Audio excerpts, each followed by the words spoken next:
again, everyone. The Boston Uprising had kicked off the week with a 3-1 victory over the Seoul Dynasty, and with that, they have snapped their losing streak here in Stage 4, finally get that first W, and we will see the boys again on Friday. But moving on to our next match of the day, we have the Florida Mayhem going up against the Shanghai Dragons. And I'm gonna be blunt with you guys. This is a bit of a pride match. Neither one of these teams can make it into the stage playoffs or the overall playoffs. But for the Shanghai Dragon, there is something at stake here. Because a lot of people believe that the Shanghai Dragons are going to get that elusive first win for the first time in the regular season. It's going to be against the Florida Mayhem, another team that's been struggling and is winless here in Stage 4. So the question still remains, is today the day? Is today the day? Blizzard Arena, is it? They certainly believe so, but let's find out and get into this matchup with the crew at the desk. Awesome job, Malik. We got an awesome crowd here in the Blizzard Arena. Keep it going, guys, because it's time for match number 2 of the day. We got the number 11 Florida Mayhem taking on our number 12 seed in the Shanghai Dragons. Both teams have struggled in the regular season, but the real question, guys, we got to answer. We got Bren, we've got Reinforce. Is today the day? Oh, don't, every time we say it, you know, they come so dangerously close. We're over 36 on it, but we're trying. We are over 36 right now, but today is their closest opportunity to do so. How are they going to do it, you ask? Well, Dia is the man, in my opinion, who needs to be stepping up here because he needs to shut down Logic's or Sire player, whatever carry player that they're going to be running today. That is what they need to be doing here today. And Dia, when he was playing against Houston Outlaws, the man was unleashed, an absolute beast of a player. He was unleashed. He was honestly unleashed. We haven't seen this performance out of him in quite some time, but it showed that he is capable of making plays like this. And if he performs the same way today against the Florida Mayhem, doesn't let them get away with these game-winning team fights off the back of Logic's and Sire player, that is the opening for Shanghai. That's their opportunity to try and take it here. I just love you hyping up Shanghai Dragons. I love it too, John. I love me some Dia highlights, but on the other side, you got some Saya player highlights from the Florida Mayhem. What should we expect from this Florida squad, Johnny? Well, Logix is probably going to be playing today. Saya player has been out sick last week, and so, you know, I predicted the Florida Mayhem versus the Houston Outlaws. I do regret that, I will say. But they have been looking better. It was pretty close. They have been looking better. It could have honestly gone either way. A few mistakes on Gibraltar. It could have gone to map 5, as we know. But Lynxers just popped off and shut down any chance the Florida Mayhem had of actually getting away with that series. But overall, I predicted the Florida Mayhem for a reason, right? I had my analysis. It was faulty, but still, there was something in it. So I think that the Florida Mayhem, they are improving. I like the new, more aggressive style. I think they're adapting better to the meta. And so this is a team, to me, that is improving anyway.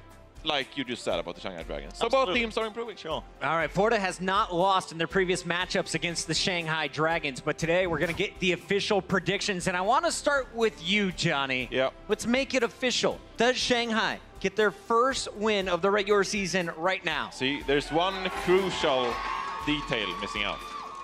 And it's the National Day of Sweden, Pocket. So therefore, I have some props, of course. I have the Swedish king. You know, we gotta make room for the man. Yep. What's his name? Carl Gustav the 16th. Wow. Yep. Do you know this? So we gotta make some room for him. I'm gonna wear my Swedish flag here. Yep. And so as the... Why are they booing you? They're booing my country. I like it. I like Shameful. Shameful. Ah, I love this. Yeah. So, as the future team captain of Team Sweden, I will predict the Florida Mayhem. You're going with your Swedes. Okay. Yep. It makes sense. The 6'7" Swede going with the Florida Mayhem to Vic and the boys. Bren, it's time for your official predictions. Are you siding with Johnny or are you going with the audience today? I mean, in the past, I've never been wrong in my predictions again. Never. I have a 100% prediction win rate every single time. That's not true. You know I had to do it to them, Johnny. I'm going with the Dragons today. The Dragoons are going to be taking it, Johnny. You can't mess with the best. I feel like this is their time to shine. I don't think he's wrong, so it's time to bring out the future champions. Let's hear it for the Shanghai Dragons.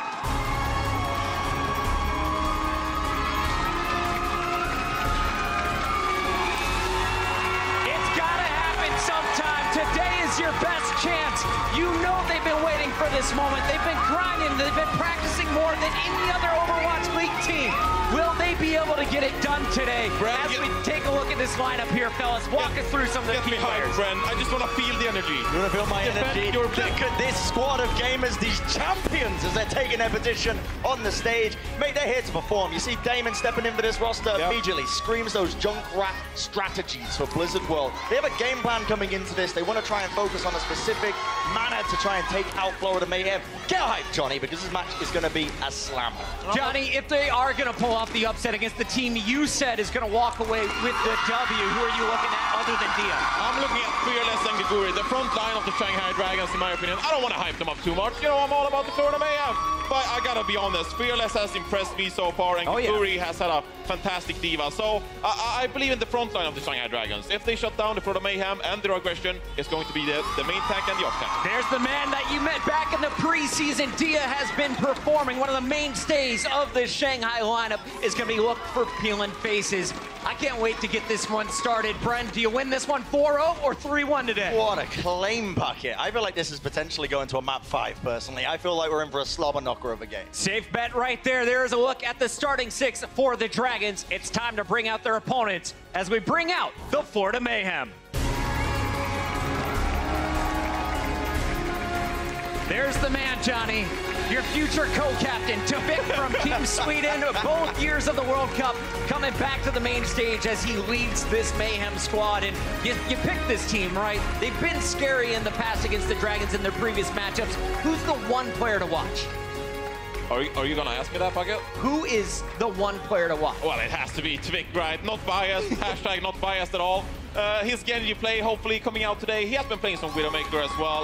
And I think that might be the downfall, honestly. I don't really want to see Tavik on the Widowmaker as much, because as he is more of a shot-calling role these days, I think that he needs to play less mechanical heroes, if that makes sense. And Widowmaker, you have to focus on aiming, etc. So maybe put Tavik on the Junkrat or the Big Gitte. I think overall this team has been improving. Awesome guy, has been so dedicated on the front line. Maneten, he's a young guy, you know, he can get taught by some good mentors. Ryder, the new coach, has been fantastic for them, I think. So I think this is a team that will take the win against the Shanghai Dragons today. Yeah, they are the favorites in this matchup. I won't lie to you, you know, the Shanghai Dragons are the underdogs coming in. I think my hype was better than yours. No way in hell, Johnny. Get out of here, I'm trying to get some Florida fans on my side. Leave it. But I will give Florida this, you know, they are steadily improving, even with Logix in the lineup as opposed to Sire players. So this is going to be a good match regardless of what we see. Thank Mr. Logix. We're going to see some great snipes and hopefully some amazing games. I'm hoping for a best of 5 that goes the distance. It's time to get it started here as we kick off Blizzard World, and to bring you the games, we got Uber with Mr. X. Hello, Blizzard Arena, and welcome. There's a lot of red and yellow going outside there in the arena, and this is quite the match. Yeah. I will make this call, though. Bren, you're a disgrace. You are not undefeated in predictions. You're probably last on the desk, if I'm going to be honest with you. Well, however, this is a day. He has picked the Dragons. This is a day in which he might actually get one of those right. But every time he's predicted the Dragons, which is every game, he's been incorrect. Well, I mean, look, the Mayhem come in as the favorite kind of by default. Obviously, the Dragons winless, but I think this is their best chance to get one. Right, let's talk about why that is now. We heard a little bit about it on the desk here, but let's talk about individuals to look out for. I feel like Dia played really well last week on Widowmaker. I believe he even got HPO Player of the Game. I know Golden Boy gave it to him last week. I think we also gave him Player of the Day in a lot. Yeah, I think we did as well. But I thought he was very strong last week. I actually want to say Free Feel was a bit better last week. I feel like this match is going to come down to the supports. Like, who out of this support, the 4 players who are going to play support in this match, like, show up? Whether it's going to be, Free Feel or Zupe or Zebosai, and altering, whichever duo of supports just stays alive. I feel like both supports on these teams have struggled mightily throughout the Overwatch League. So whoever comes out today and does a better job of just staying alive, playing their own life, I think that'll help lead their team to a win. Statistically speaking, Matt, altering actually has the highest amount of healing per 10, I think, in the entirety of the Overwatch League. Now, there are multiple reasons that can happen. I mean, he's doing a lot of good healing, but also it's possible the Dragons take a lot of damage and he has to heal. Regardless, he's up there in numbers. So it's well worth looking at him. And also, Freefield's been quite good lately with making sure those transcendences are used in those team fights at very good times. So his timing's been good. And I say it like it's such a simple thing, but it's really not. We see a lot of Zenyatas in the league that have their trances forced out fairly easily. We often see Freefall really nail those. They're going to have to do that here. Out of the gates, a lot of people have been waiting for this match, and so have we. It will be the Shanghai Dragons on the attack. And the Mayhem to defend here. They've got that anti-dive composition ready to roll. All right, so it'll be the Mayhem setting up on the high ground with the Orisa Junkrat combo. Let's see how Shanghai decides to attack this. You can't just keep going up to the high ground and diving it. We've seen them do that before. They have to play this smart. Damon going around on the flank, just trying to make something happen. He gets picked off early. Yeah, it wasn't just Zupa there as well. I think 3 players from the Florida Mayhem sort of wrapped back and dealt with that. Altering. Where's he going? Well, it looks as if Altering was caught behind. No, he was trying to go in for a res. He started to fly in towards Damon. We have seen that though. King's Road defense, we see that a lot from the Dragons as well. If they get players picked off, Altering does go for these super risky resurrects. Sometimes they pay off really well, especially if it's like a Dia or a Damon that needs to be brought back. This time, Matt, obviously not great. The Dragons now, Dia, definitely looking for picks here. They're probably looking away from this Orisa setup a little bit more towards the back line. People sitting on the point. Yeah, Damon's doing just that. He wants to hunt down Mr. Logix. Yeah, I mean, if you're the Dragons, I think the best way is that now they force them off of the high ground. You have to put pressure on Logix in the back. If you can get rid of Logix, you feel pretty good about taking this first point. But they have forced the Florida Mayhem back, man. That's step one. 1 tick in 1 box, and that's the start the Dragons need. Awesome guys, Barry is getting pelted right now, and he does refresh it. Freefield, though, has been picked off by Logix, which is going to hurt Shanghai. Yeah, Freefield has to be on the left-hand side of the point. Damon will die as well. They use the res on the Freefield. But when he goes around that right-hand side, he has no protection there, just coming right down the alleyway, and he gets picked off yet again. I didn't even see that. I don't know how he found that. Now, that resurrect on Freefield, Matt, what are your thoughts? Because they'd already lost Damon by the time he started channeling that. Yeah, doesn't seem like they get much value there. No. I mean, you just res Freefield to have him just die again. So. And he was dead in such a bad spot. Like, if you're thinking about where Logix is here, he dies on that left-hand side of that choke. As a Zenyatta playing alone, you can't just kind of march down there on your own. You have to go around and play with the team from the other side of the point. Hold up inside the sort of atrium area here are the Dragons. And they're thinking about another dive here. Fearless can get up. This could be a good start. Logix is missing. Fearless does get booped out of the way, so the Mayhem can recover. I don't think they can go and bring Logix back. That's a long trek for Zebasai to make. We're going around the ground here with the Riptide, but Tvik's already been taken down, so now he needs to get some value out of this one of the Junkrat for nothing. It doesn't work. Gregory takes down the tire. And we'll see Fearless drop in now. Primal Rage being used. Zupair forced to use his Transcendence to try and keep Florida alive on the point, but Dia has Infrasight. They have all the information they need, Matt. And it's the pick on Logix at the beginning that sets everything up. If you're able to take out the enemy Widowmaker, especially on this Mayhem roster. I mean, in terms of DPS, I'm really only worried about Logix beating these guys. We've seen some nice things from Tvik on whether it's like Genji or Junkrat right there. You see it doesn't really get any value with the tire. So Tvik will switch to Brigitte here. So you can, I'm sure you can hear the crowd. Definitely pro Dragons today. Yeah, it's definitely a hostile crowd for the Mayhem, which is hard, tough for them. A lot of these players had to deal with a hostile crowd in Sydney last year as well, and I know that wasn't fun for them. Damon removed by Zupe though, so the Mayhem a chance here just to sort of rally back to this payload, and Fearless might be slightly out of position. He'll be waiting for a jump cooldown, and he does get it. So back to safety. And what does Damon switch to here? Does he play Brigitte? What do the Dragons decide to do? I don't know if you want to keep running Tracer into Brigitte over and over again. It'll be a Pulse Bomb though that sticks right on Tvik. Don't gotta worry about the Brigitte now. That's it, Pulse Bomb. Her into next Tuesday, and then he can do as you please. Zebasai might attempt to resurrect here. He has popped the Valkyrie. They'll give him a little bit more mobility, but no, Tvik's actually brought back into the fight.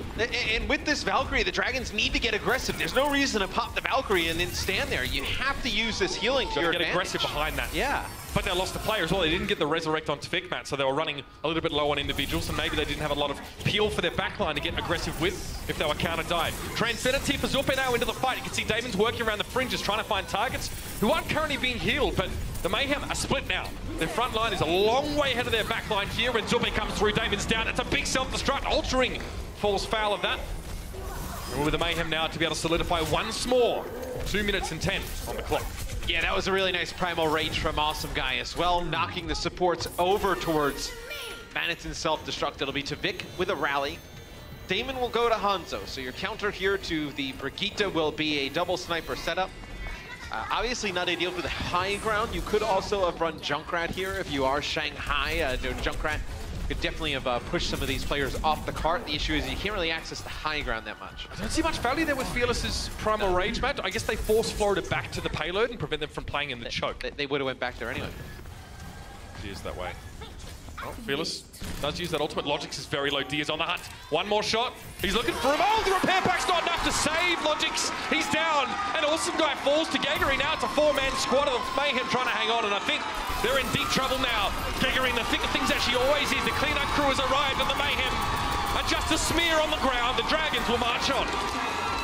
Set up again by Dia. We talked about it a little bit on Watchpoint the other day. I feel like if you're even going to retool the Shanghai roster, as the changes will come through for Florida, they'll go all dive.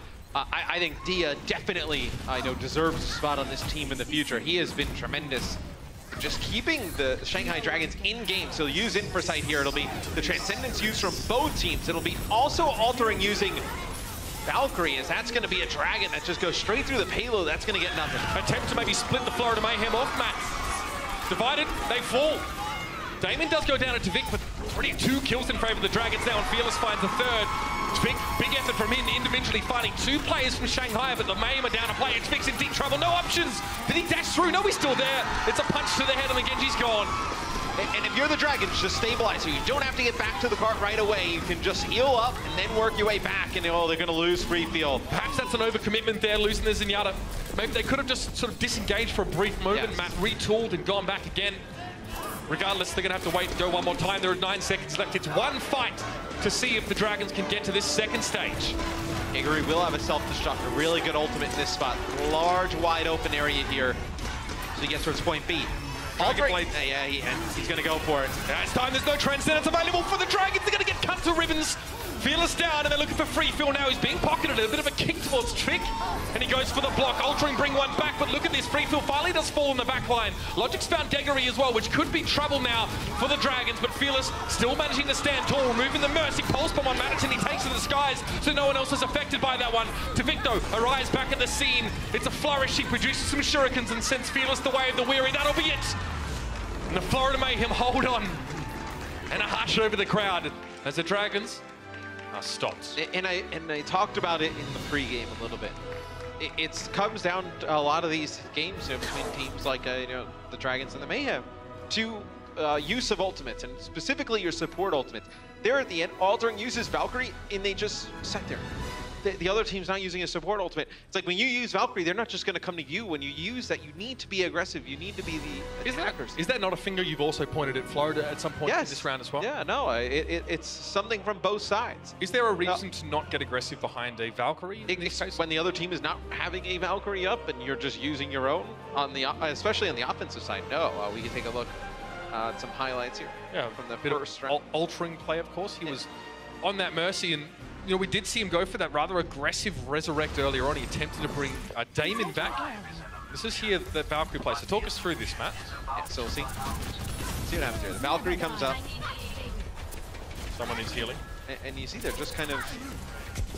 Are they unable to push, or are they refusing to push? It seems like the tanks were just in the front. Maybe you just didn't have the DPS to follow it up. Could also be you maybe don't have your mobility cooldowns. You might have a jump pack or a rocket booster, as it were. But even then, I mean, Fearless could kind of, walk in, use some of that extra healing to stay alive a little bit longer, than use the jump pack to get out. I mean, we're watching Altering there try and keep his teammates alive who are being pressured very heavily. So it also can be a case of teams, who see enemies use Valkyrie and still get aggressive as a result, or try and find those isolated targets who aren't currently being pocketed. It's exactly what the Mayhem want, because we see this from so many other teams, is that when the offensive team uses, or even the defensive team uses Valkyrie, the other team just backs out, and they just wait it out, and they get nothing out of it. The Mayhem love to lean into a team that's uncertain or slow. This has just been a theme for them. Like a defensive team, they like to be able to dictate the pace themselves. So, Florida finished flipping some burgers from a company I can't name. This is a good defensive comp for Shanghai against what Florida's thrown at them. So, okay, they have the Brigitte straight off the mark here. This is, man, you did not die for this, right? Junkrat, Brigitte, and Orisa?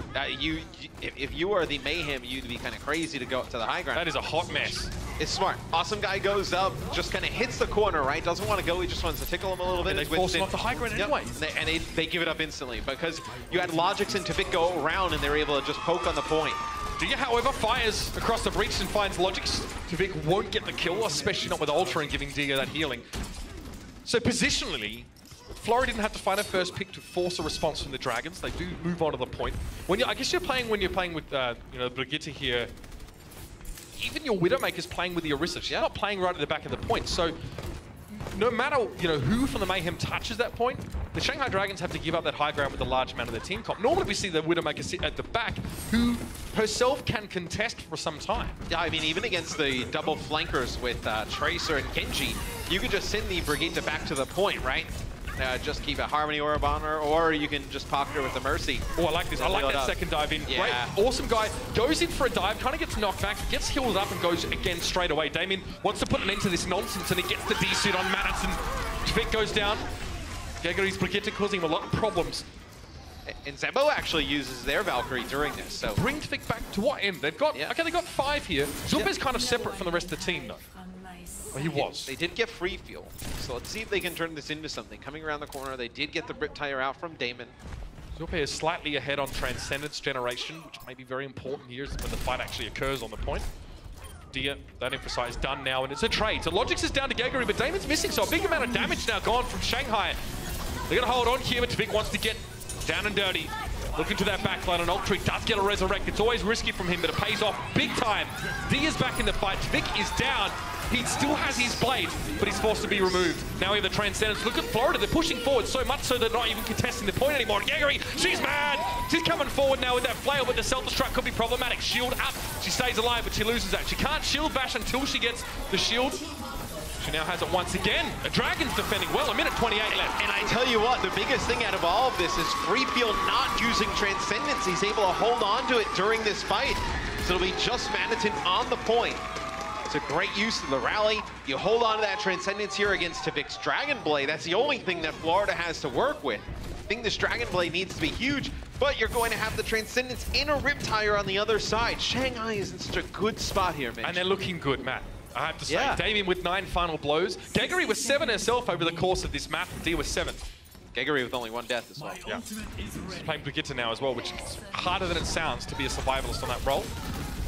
You need to hold on to this Transcendence for the Blade. You cannot use it early here if you're Shanghai. That is one of the only ways they probably lose this. An early pick on free field could be devastating here for the... Oh no! Ultra getting her down! Perhaps it doesn't matter now. They're going to go for the Transcendence map, but isn't enough? Fearless is missing, and the Dragons are getting cut down to half. They give up the point, and despite the Riptire getting them a kill, the Florida Mayhem plow through. Remember when I was talking about how there's only a few ways they could lose this? This is one of them, as... Oh no, they're clumped Hold together. up, and then no! The Transcendence comes in. Freefield has to pop Transcendence just to stay alive. It couldn't have gone any worse for the Dragons. And now if you're the Mayhem, that is a... You have a blade into no Transcendence on Shanghai. Well, I mean, you could follow it up with Valkyrie as well, and then still have your own Transcendence towards the end of this one. It's a critical, a critical misstep from the Dragons. In fact, they didn't step at all. They just stood together. That's kind of the problem. 2 minutes 20 on the clock. It's blade time now. It's fixed down immediately. He's not picked up though. Good follow-up with the healing. Zebasai with Valkyrie getting in there, allowing Tavik, well, to try and get something done, but he does fall to Damien. However, Gegari and Damien are missing 2 big players on the side of the Dragons. Now will have to respawn. Fortunately, they respawn relatively close for one more fight. Shanghai have got to go in now, whatever, Matt. And Gegari does have rally, so she'll give that armor to the rest of her team, as that'll be a Transcendence from Zulpe. So they did get this ultimate out here from Florida. Let's see if they can win this. Fearless is low, and you can see the Awesome Guy wanted to chase him down, but they managed to wait out, weather the storm, and now the Transcendence from Feefil is in effect. Self-destruct over the top. Oh! No one found by that one. It just hits. And Awesome Guy's down. It will be Florida. They've got to get out of here. You would think so. It looks like they're going to try... Oh, for a second it looked like they were going to try and... Oh, no! Just Manitin dives on you. Okay, they're good. Damon does fall, but Logic's really just getting a pick at the backside of the fight. Freefield finding Manitin. It's a resurrect on Damon. Everyone for the Dragons now back and ready to fight once more. They have a Primal Rage here. Or Fearless. You're also going to have Valkyrie. As Altering has to be so careful not to get picked out of the sky by Logix. Logix has been the player for the Mayhem here in the first map that has really And without his Tracer play there on the first point, this is probably a first map Shanghai win. One fight, one good fight, maybe two, but the Florida Mayhem have no real ultimates to work with. The only one was the Infra side. They've used it now. They need to do this one clean, vanilla style. Primal Rage for Fearless. He jumps back to the rest of his team to protect them because Manitin had forged very deep. He was trying to push either Manitin or Awesome Guy back towards the rest of his team. He almost gets Awesome Guy back, and they finish him off, but he's able to stay alive, jumps out. So Zupe will have Transcendence here. No ultimates here for the Dragons. Zebasai used his Valkyrie, man. Yeah. Time to go aggressive now. You can see they're pushing in. Awesome Guy, Primal Rage. Fearless is taking a lot of poke damage. Gegari is so low. Manitin tries to go in for the charge to get the finish off, but Fearless is now down. Gegari has to step forward, but D has done a good job. He's picked off Zebasai in the back, but Transcendence is going to make this so much more of a robust fight for the Mayhem. Free field, good timing. He's got his own Transcendence now. They're going to back up. D is down, but Fearless is brought back to life. They do have that big tanky boy in that front line. The Florida Mayhem have to step back. This could be happening. Tavik off to the side, and Gegari is standing her ground on the point, trying to push Manitin back. He's down to half, but Logic's a shot from the back line. Damon now needs to try and flank in somehow. He gets Manitin's D-suit, but Altering has to step forward now. The Mercy in a lot of danger, but D is there. At point blank sniper play from him, but it may not be enough. The blade for Tavik, he's got himself two, and there it is, the Mayhem. Get across the line. Oh man, that is gonna set the tone for this series. Fearless dives in way too deep there towards the end. If he doesn't go all the way in deep, that is one that Shanghai definitely wins. He goes in, he dies, leaves Gegari on the cart all alone, not able to stay alive long enough. It is going to be a battle of inches, and this one, Florida just edging it out on Blizzard World. Map 2 is just around the corner. The Overwatch League is brought to you by Intel. Intel Core i7 powers the Overwatch League. T-Mobile, America's fastest network ever. And by Omen by HP, the official PC and display of the Overwatch League.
And Florida maybe have started something here. So Shanghai crushing this fight. Shunted off the point by Awesome Guy. Oh, it's just a slaughter in there. Shanghai again, aggressive on the defense. Tvik is on a running riot. Super actually finds his 4th kill for this map. Make it 5. I like the way the Shanghai Dragons are playing. Florida gaining a lot of momentum in this one. And they're gonna get it done. As the Dragons continue chasing that elusive first victory, they continue making changes along the way. The most recent one has been announced yesterday, where the Shanghai Dragons tweeted out that MG, one of their flag tanks, will depart and they will split ways. Now, I did ask the team about further information, anything else they want to share about this topic. Unfortunately, all of them told me no comment. We can't tell you anything. The only thing they did tell me was that it was definitely a mutual agreement. So we probably won't be seeing MG on this stage anymore, at least for this season. Let's see if the Shanghai Dragons can make do without him. Map number 2 coming up. Thank you very much. So, yeah, sometimes it's a case of no comment, you know. Hey, Mick, where'd you get that floral shirt? No comment. I didn't pick that. Yeah. So, you know, MG, we did hear some nice things. I believe it was Tyron talk about MG a little bit earlier in the season. Tweeted about it multiple times in sort of support of him as a player. He said he wants to go back and play some contenders. So we understand that. That's fair enough, especially if he's not getting a lot of game time. Big rosters, sometimes this can be the result. This is why I see a lot of teams sort of trimming them down. Where did it go wrong for Shanghai in that last? It was that last push from Florida. So what you saw was a fearless dive in. We'll go all the way in the back, I think, going after Logics. And usually that's the right play, but with that much time on the clock, just get rid of Manitin. He's the only person on the payload. He's just staying alive for so long. He's a self-destruct, gets back in a mech. You get rid of Manitin, that forces Logics to you anyway. It forces the other players in. It would have had you had Logics there. And we see him, Fearless goes deep there. He doesn't get enough healing, or he was too far away, or whatever. And they can't even res him. And he is one of your highest HP targets. You would have loved to have him as a res target there towards the end. Otto will come in for Damon. All right. This tells me they probably want to play some. Check this one out. It's your boy Sky. Sky comes in for free field. I haven't seen. So when was the last time we saw Sky? Earlier in stage 4. And okay. Saya player comes in for Logics. Looks like that shoulder injury all done. Looks like he's ready to go. And on a map like Horizon Lunar Colony, which is what we're heading into now, having Saya player on that Widowmaker role might be quite the play. Again, he'll still be having to deal with Dia, who has been, in my opinion, incredibly impressive. We do see Shanghai prefer to play sort of that Tracer and Sombra approach, right? We often see them sort of try and work with that. They were one of the first teams who really tried to drill a Sombra on this map, and then a few other teams sort of developed on that and made it a more robust approach. But again, I expect anti-dive coming out here from the Mayhem with that Widowmaker. Yeah, no surprises to see this team complement. Well, it's revealing from both teams. When you see Saya player in the game for Florida, you know it's going to be a Widow. When you see Otto in the game for Shanghai, Cyber Ninja time. It's going to be a Genji. So, see, the only real thing is if Sky plays Sombra or not. Maybe that's why they bring him in here. They feel his Sombra is better than free feels, because otherwise we haven't seen him in a while. Well, I mean, that's it. Like, what has Sky been working on? It's so hard. Like I said, the Dragons are so inscrutable sometimes. It's so interesting because when Sky was added to this team, we thought he was 100% going to play all of the time. We thought he'd be the number 1 Zen on this team. And then they played him for like 2 games. He had like a rough go his first week, then played pretty decent his 3rd game, and then just we've never seen him again. So here we go, though. It's time to see him once more. The Shanghai Dragons out of the gates, and on the attacking side here, it's Horizon Lunar Colony. He's their secret weapon. That's it. They've been putting him on the sideline for this moment. Genetically engineered, ready to roll, bionic arm and all. He's going to come out on new Symmetra next. Okay. Start frying. So there goes Dio. Yeah, he walks headfirst. I mean, he takes damage from poison from the Widow Mine there from Saya, then he walks headfirst into a remote mine. So now Sky has gotten this position all the way behind the Mayhem. What are you going to do with this now, though? I guess you send Tvik back. He's the only one that really answers this, right? Or you can send Manitin back. Or Sky just waits, surely. Oh, of course, Manitin. You put the D.Va. Yeah, you just pull the D.Va down. All right.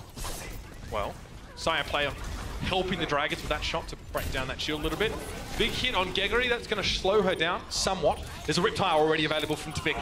This is the second fight. Ardo's missing. Altering's down. And that's another push down the drain. They're taking too much damage coming across this choke. I mean, we saw this from Seoul. I think like Seoul Dynasty today, and also in the past, that first game we saw Jaehong play Widowmaker, their tanks are down to half health before they can even get to this point. And not even their tanks. I mean, Otto is like at low HP, both tanks, and then Altering can't heal everybody, right?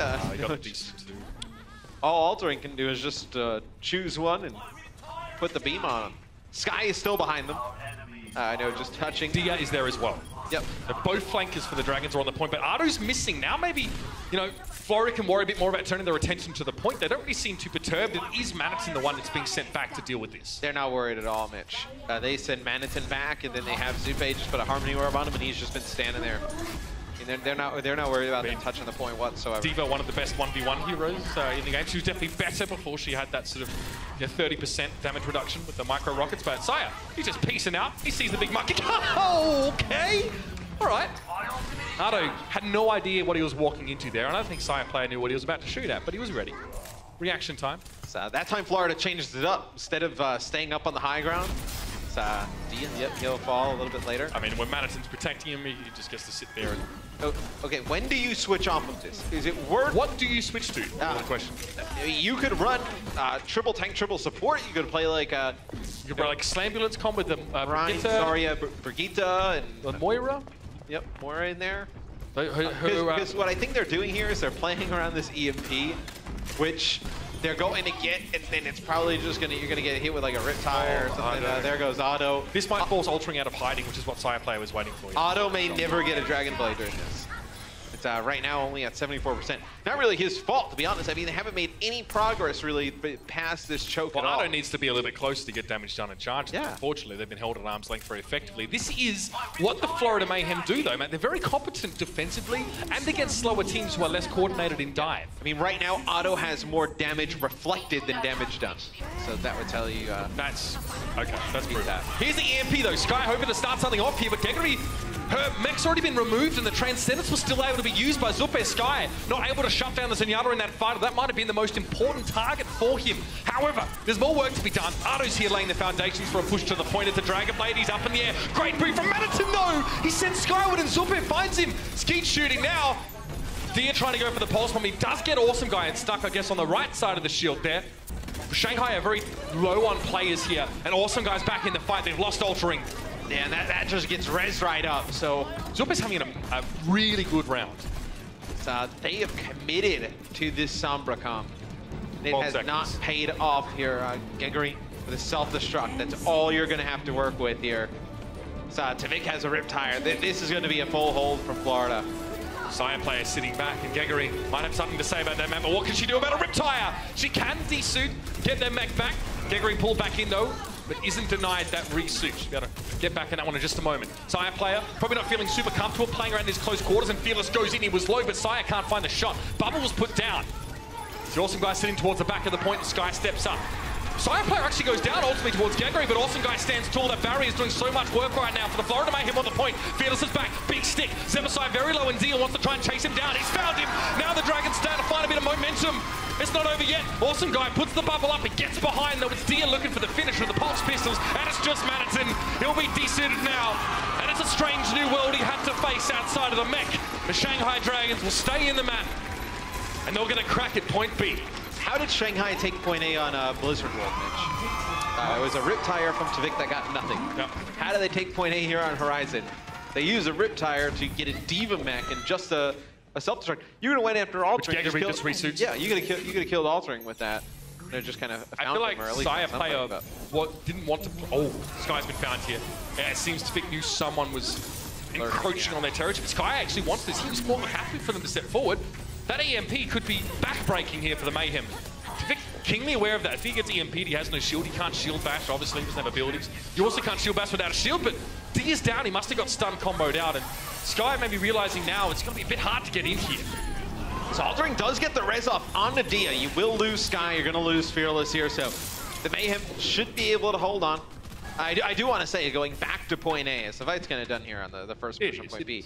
It was really nice from Geggery and Altering. She did a great job using her defense matrix to protect Altering. He got really low during that fight. And no, keeping him alive, you were able to res Fearless, which was a huge res, as we see. They needed him. I mean, we saw Fearless charge at Sire player and get headshot, put down to half immediately. And then Gegu was able to follow up on that and actually get the kill on this Widow. Sire play was so critical to the Mayhem, but they managed to contain him on the point itself with like bubbles, big bodies and the like. And he couldn't get much done. He just got kind of punched in the head. And this is going to be hard. How do you close this space with a solo support to the Widowmaker in the back? Sire player just nailing headshots. Altering has to put out there. Yeah, well, I mean, also it's going to be Sire player just getting protected by Tvik, right? And then Tvik can just move on to the point. Sky's not sure where to go here. Tvik. Okay, so he does. I don't think the hack actually got completed. No, it wasn't. No. Got just interrupted. But Otto's found awesome guy. Sky's taken down though. He's not going to be allowed to use that EMP. He's again shut down before using that ultimate. Manton kind of just caught here in the dinosaur pit. He'll have to go down. But D's been removed, so a lot of mobility, a lot of flexibility now missing for the Dragons. And Otto, well, suffice to say, Sire play is not going to fall for the deflect shenanigans. And Florida is playing this smart. They're just not grouping up, not allowing them to get any value with this EMP or even use the EMP. This is something... So this feels like time lost or wasted for Sky trying to find a situation to use this ult. I mean, it's time that you would have loved to spend, as we see Rally go up, earning a Transcendence or another support ultimate to have something else to use here. Now it's the Arbalest and Pavis set up here. Because behind Sire player is actually Zebo, and then basically in the spawn is Zupe. Oh, he's down again! He couldn't use the EMP again! And the Dragons just pull out straight away. They're not having any of it. He's got Infrasight up, so he's able to see him. But interesting position is where Zupe is right now. Sitting all the way in the back behind the wall, ready to get into the spawn. Well, that's the thing. Sky is going to hold on to this EMP for so long, and then he's going to use it, and then Zupe is just going to come around the corner and use Transcendence. Or just try and use as much of the building as he can to break line of sight, and then just run out onto the point with EMP. After EMP. Oh, and he doesn't get anything with the EMP. Now his Sky is so low as well. No one hacked by that. Are you kidding me? I believe he may have gotten interrupted by Tvik with a shield bash during that. He got really close. I did hear the sound cue. We'll go back to that later, but Otto now is a Dragonblade. Tvik, another shield bash, but he misses. Otto actually flew over the top of him, but it may not matter. Because now the Transcendence can be used safely by Zupe. He can peek out and actually not be afraid of getting hacked, prevent him from using it. And the Florida Mayhem once more stride and reclaim their territory. The Dragons have one more chance to finish point B. We'll see if they're able to even get there. It's 12 seconds. You're going to have Otto switch over to Tracer here. The Genji Blade got nothing anyway. Yeah. I mean, you got no value out of the Blade. You got no value out of the EMP. This comp is so susceptible to Tvik in general. See Sky just gets smashed as he tries to approach the point. Still not switching off the Sombra. Well, we know it hasn't worked. That's self-evident right now. Tvik, who do I bash today? Where does the Swedish meat tenderizer go? It's like awesome guy here, just trying to avoid the main tanks for the time being, but Otto's actually got Madison picked off here. Tvik's got to do something, but he just stood there like a stud mullet, picked off. He couldn't charge anyone, he was just trying to keep the point contested, and now Sky and EMP, a chance to actually use it to make the difference, but it might not even be necessary. Awesome guy is missing. Zupe jumps onto the point, he had the Transcendence, that couldn't be interrupted. Once again, Sky completely bricks on his EMP. Sky now forced to translocate, but that only puts him back on the point. Manhattan taken out of his suit. Zupe's very low on the backside, and Manhattan has to go as mini diva now. Tvik uses the rally, but it's just for himself. Zebaside charges in just to heal him, and Zupe's in the back corner. Florida don't have any of their durable or bulky heroes to contest with right now, but Tvik is doing well on his own, but he can't last forever. Zebaside is run down, all with Discord making that one a little bit easier, or harder, should I say. Zupe had him propped up. Manhattan now stepping up to the point. The Sire player has open lines to take some shots here, but Fearless gets in his face. Big Primal Rage also knocking Awesome Guy away. And the Dragons, they get there. Otto just goes absolutely freaking ham to open that thing right up. That is an incredible game. It's just it's a really odd game from the standpoint that the Dragons get outslayed 34-19, and they're still able to take point B. We can take a look at replay from Otto. You mentioned those Otto guys. Windows key. Otto being very aggressive. What's Tvik doing there? I mean, he's contesting, right? Yeah, I think just contesting. Maybe he thinks the race is coming from Zebo behind him. I mean, it looked weird, obviously. Otto just got in the back line easy. So Sky did a good job of charging his EMP. getting the EMP every minute, 31 seconds. Not bad. He has 3 enemies EMP. Only EMP 3 enemies. So I think it was the last EMP that he got was quite big. I'm not really sure where. No, the last one, he actually used it just onto Zupe after he used Transcendence. Don't get anything. The Dragons, they scraped through. I mean, for all intents and purposes, it looked like they would have been out of it there. And, you know, they picked a Tracer, into Brigitte composition, but Otto played around it really well. You know, Tvik couldn't do anything. He just got shot in the back of the head. Yeah, I mean, there's a lot of other comps they could have played there in that position going into point B. I mean, they could have played a double sniper if they wanted, and like went for the high ground. Which Hanzo have we seen from the Dragons? Was it a little bit Damon in the last map. We've seen them play it on King's Row. Everybody kind of plays on King's Row. They do. I mean, even they switched to it late, but Diaz, his Widowmaker has been great as of late, right? So I mean, you know, it has been very, we just haven't seen much of it on this map, of course. I mean, against Sire player, it's always going to be quite the challenge. A Sire player going back to a little bit of his roots here on the Tracer. So the Florida actually want to try and emulate what Shanghai attempted to do. Yeah. What do you think about this? I mean, it's not a bad strategy for point A, and I didn't really think it was a bad strategy when Shanghai did it. I didn't like how long they stayed on it. I feel like they stayed on it for a little bit. I want to see them bait out that shield bash before they try and get jiggy with it. Oh, Sire player! That's a really nice position. You expect the Brigitte to be up on the high ground, not there around the corner. Gregory just flexed in his general direction and he just disintegrated. And yeah, it's not someone you want to run into in a dark alley there, as you can see. She seems to be the only one we've seen play Brigitte for the Dragons as well. Doesn't seem like anybody else has picked up the new hero. Well, I mean that leaves them down, a flex tank or another tank. The only way they can make something work is like if they have a Dia play like Zarya, which we've seen from him in the past. Okay, Florida semi-committing to that dive. You see that Manatee does take a big hit. Sire player and Zupe are currently a contestant the point. I'm very interested to see how Zupe performs on Sombra here, or if he really needs to, if that's even really his job. Dia gets away. Good repair pack there from Gregory across the point. Very timely. Now, you can see the Mayhem can now start to sort of encircle them. Sire player is playing out the back. Zupe off towards the right-hand side. You can see him right here. He's not getting spotted from what I can tell.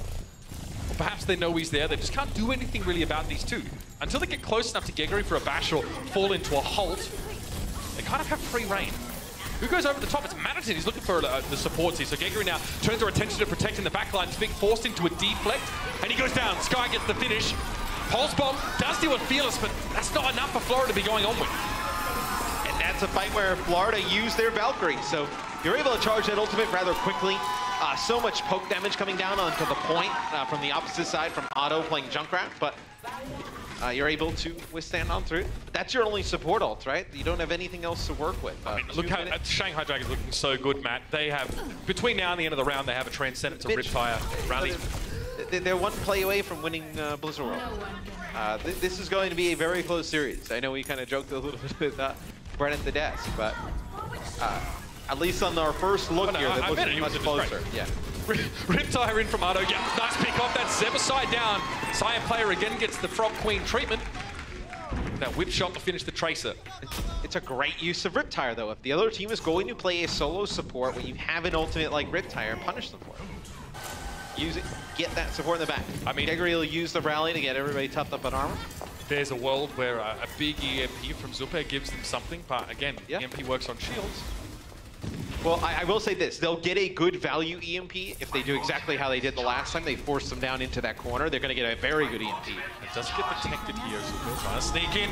Crowd would like the Dragons to know what's happening. Unfortunately, they're not ready for it. EMP was pretty good. Sky definitely affected by it, but that armor makes him so durable despite that, right? The shield gets removed, but not the rest. Yeah, and altering actually pockets Sky there, but it's Gregory with a very well-timed armor pack. Here we go. Sky alive as Dragons are starting to heat up. Awesome guy would like to escape. Dia would like to finish here. Discretion, perhaps the better part of Valor here for Dia. You gotta come back. Careful. So here's going to be, what could end up deciding this one is Sky with that Transcendence. Tvik gonna get close to this Dragon Blade here. He cannot break this trans. No. crowd getting behind the Dragons. You may end up getting a Riptire here late in the fight too, is Otto at 60%. Depends on how much damage he gets as they cross. Oh, you see Otto's ultimate jump up to 75. Manatin redirects his course, doesn't quite go straight towards him, but okay, he's knocked out of the... Oh, he got a second lease on life there. Dia was looking for the pick on the DC to Diva. Otto into the backside. This could be dangerous. 75 already down, and now the Riptire's going to follow up. Twig's trying to dash away from him, and he found Otto, but Otto just redirected the tire to protect himself. 1 second left, and Manatin's down. DC to remove. Pulse bomb on Fearless, but you can see the Fortify prevents so much of that damage that he's not really bothered by all. It's just a tickle, a stitch in time, if you will. And now Dia up on the point. He's got a lot of room to work with. Gaggery slapping it down. The Florida Mayhem looks like they've fallen flat. And the Shield Maiden here causing them all the problems that possible. There's just a bit to try and make his way in, but it won't be enough. It's a tied game here. And the Shanghai Dragons and their fans look pleased as punch. And they have a lot to be happy about. A very good first point hold here from the Dragons. And you know, the Blizzard World easily could have went their way. It was into overtime with a big Dragon Blade from Tvik to seal it for the Mayhem. This could be the one for the Dragons, Mitch. 36 games, Dragons, still winless, looking for that glorious win here. Halftime coming up, we'll hear from the desk, and then we'll jump into the second half. This is going to be quite the series. Do not go anywhere. Are you ready? Today, you're in for a real treat.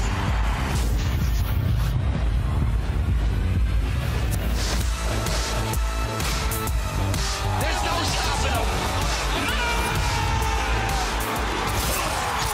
That is it. There we go. What a wild match.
Ooh, baby, do we have a game on our hands. The Mayhem got on the board first with a win on Blizzard World, but it's the Dragons bouncing back, and they get the win on Horizon to make it all tied up 1-1 here at halftime. Welcome back to the Blizzard Arena. It's Puckett. We got our Super Shanghai fan, Mr. Bren, and our Super Florida friend, Mr. Reinforce, a.k.a. the future captain, Team Sweden. Future captain, Team Sweden. It's just Sweden, mate. National Day, okay? I like it. I like it a lot. Johnny, so far, are you proud of your fellow Swedes? Absolutely. I'm so proud of this team. It was a hard and grueling Blizzard World, but they came out on top. You know, they fought back. It was a very grueling overtime push on the very final point B. Of course, it was a very tough game, but they came away with the win. I feel like you should be up 2-0. Brent, let's get into it and why they're not starting here with our first game. Blizzard World was our first map in this series, and as we saw this map play out, well, Damon was in the mix here playing DPS alongside Dia. What did you guys think of the Tracer Sniper choice early before they switched it up with the Hanzo? I think I would have preferred, I'm not too sure, honestly. Like, clearly they had a game plan in mind. I figured they were going to be running more Junkrat, putting Damon in, but they just went with Damon mainly on the Tracers as we went out. I guess as well, you use the flexibility of his hero pool, you know, they run something else. But this match in particular on Blizzard World should have been Shanghai Dragons as well. Like, I say this with utmost confidence. In the final moments of this game, when they had so many opportunities, all they needed to do was bring down Tavik when he had the blade. Oh, no. I'm so angry and disappointed, and this was tragic. I watched this as like, again, rule number one, when you get stuck, you just stand still and you let your teammates move away from you. Right. That was just, oh, and then they used it. There was a lot of mistakes that have built up that made me very worried and annoyed at this game. It's very close at the end. Very close at the end, and it's very winnable for Shanghai. But then Horizon, you know, they come back a little bit. It started to look a little bit better, Johnny. They started to look better, yeah, sure. I think both teams struggled on point A. I mean, yeah, they did struggle on point A. Shanghai got away with it in overtime with Sky's Sombra. And really, they just couldn't crack point B. I think they stuck with the Sombra maybe a bit too long trying to set up Otto's blade, but then instead it came down to Diaz with the Maker and Otto's Tracer. And they actually capped out. Meanwhile, Florida, they got full held by Houston Outlaws last week. Got full held here again today. Maybe you need to change things up. You know? Not their map. What would you change for Florida? Well, I think that the dives just weren't on point. I think that Tvix went too deep sometimes when Awesome Guy was pressuring the point with Manette. I think that Suppe on the Sombra for some time, he couldn't synchronize with the rest of the team. And I'm going to showcase that later as well. So just the dives weren't on point, in my opinion. At the very end, Shanghai going up against Florida, who is looking to cap the first point. And they held pretty strong here. Dia popping off on the Widowmaker. But we're going to dive into some of the mistakes we saw from Florida. Guys, as we close this one out, though, I got to talk about Geggery, because she has been my favorite player to watch on the stage today. Brent, where do you put her next? Do you keep her on the Diva like we saw in Blizzard World, or do you want more Brigitte in the second half from Geggery? I mean, it completely depends on the composition that you're running and whatnot. A lot of teams, they like to run, again, the DPS player on the Brigitte. In that scenario, it makes sense to run Geggery on the Brigitte on Horizon, because you keep her on the flanks, stops Tracers and Sombras, whatever strategy they want to throw at them. It gives them sort of less incentive to try and flank around them. So honestly, it's situational, Puckett. It really is. She was doing damage, but I was so impressed by those heals. Whenever her teammate needed them most, she was right there with the bonus pack. All right, let's take a look here at some of the key plays, though, from our first half. Johnny, you got another illustration for us. It's all about EMPs when you're playing Horizon. Well, a lot of people were probably upset at Sky on this one, because they were attacking point B with the Sombra, and you can see Sky on the Sombra, he has the EMP up. I was very disappointed. And he held this for a very long time. They're trying to set up Otto's Dragon Blade. That's what's going on, right? You want to, that's your win condition. But Suppe from the Florida Mayhem, he's just in spawn. How can you EMP someone when they're in spawn? And so you can see on this clip, I mean, Sky from the Shanghai Dragons, he will just, you know, wiggle his way around there, trying to find Suppe, when Suppe is just hiding in the spawn. And so the Shanghai Dragons, they can't engage. Meanwhile, you have Awesome Guy over here, Manettan is hiding up top and then dropping down on the point. You can't EMP those, because then Suppe will just come in with the Transcendence and the Dragon Blade, it gets countered. So you can see, Suppe, he's still just in spawn. He's not doing anything. And so you can't get Sky's EMP off, you can't set up the Dragon Blade, and as such, Shanghai Dragons probably wasted 2-3 minutes on this composition. A lot of people frustrated with Sky. I think it was arguably good play from the Florida Mayhem, avoiding that EMP. Sure, yeah. But also, they just couldn't apply pressure to the rest of the Florida Mayhem squad and force out that Transcendence, perhaps. And it seemed like Dia was really holding on to that Pulse Bomb, didn't switch over to the Widow until very late on the second point. Yeah. But, of course, we saw it with Shanghai, the only ones to actually secure the point A. They did it in overtime, but Florida Mayhem got full held. Let's take a look here at what was going on with Zuppe's EMP, because, Johnny, this is the one that really upset you. I mean, where is the follow-up, okay? He's going to EMP Saniera. Like, okay, great, but he has armor these days. Yeah. Where is the follow-up? There's no Winston. There's no Genji. There's no Diva. Where's the follow-up? You sound very upset. So is this just Florida Mayhem not I need communicating? to get this prediction right, okay? It's the only prediction I want right the entire season. Just give me this. Please dive correctly. All right, Johnny, what do you want to see in the second half from your Florida team? We'll get to Brennan, the Shanghai Dragons. What do you want to see from your squad? You know, you got Lijiang Tower and Dorado still to come, I believe. Tasty maps, Pocket, okay? We're going into Lijiang Tower, right? And then Gibraltar, excuse me. Yeah, Saya player, Widowmaker, Svik, Farah. Oof, these are some great maps. We're gonna see the Swedish guys come up on top. Oh, it's gonna be so good, Brennan. Okay, Johnny. Celebrating with meatballs for dinner. What are you expecting, Bren? How do the Shanghai Dragons get the first win of their season? I'm going to be realistic here. They need to win on Lijiang Tower because Gibraltar, Shanghai have looked shocking, and they're up against Saya player. It's not a great map for them right now. If they take Lijiang, they bring it to a game 5, that's where the juicy potential for a win comes from, Johnny. That's where it's all hidden, tucked away. Just got to tap into Lijiang, get that win on that one map, and then that sets them up nicely for the game 5. Don't be like that. I love it. I love it, guys. We are kicking off week 4 with some awesome matches. I got to check in with my crowd here in LA. You guys enjoying the game so far? Will Shanghai get the win in the second half? No. All right, we just got our answer here in the Blizzard Arena. We'll find out how this one plays out. Lijiang Tower, Gibraltar still to go when we return. You've heard the shoutcasters, but now it's time to let your voice be heard. Because T-Mobile is giving fans the power to help select the first Overwatch League MVP on Twitter by using hashtag OWLMVP and your player's battle tag.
Welcome back, ladies and gentlemen. It's been a quite entertaining match thus far between the Shanghai Dragons and the Florida Mayhem, as we're all tied up 1-1 at the half. And I gotta say, for me, there's been a lot of mistakes in the matchup. We've seen some mistimed ultimates. We've seen some bad positioning. But overall, it's been very, very entertaining. Look at all the sides. You know, the Blizzard Arena is getting hyped for this matchup because I think that everybody in here is starting to believe. Am I wrong about that?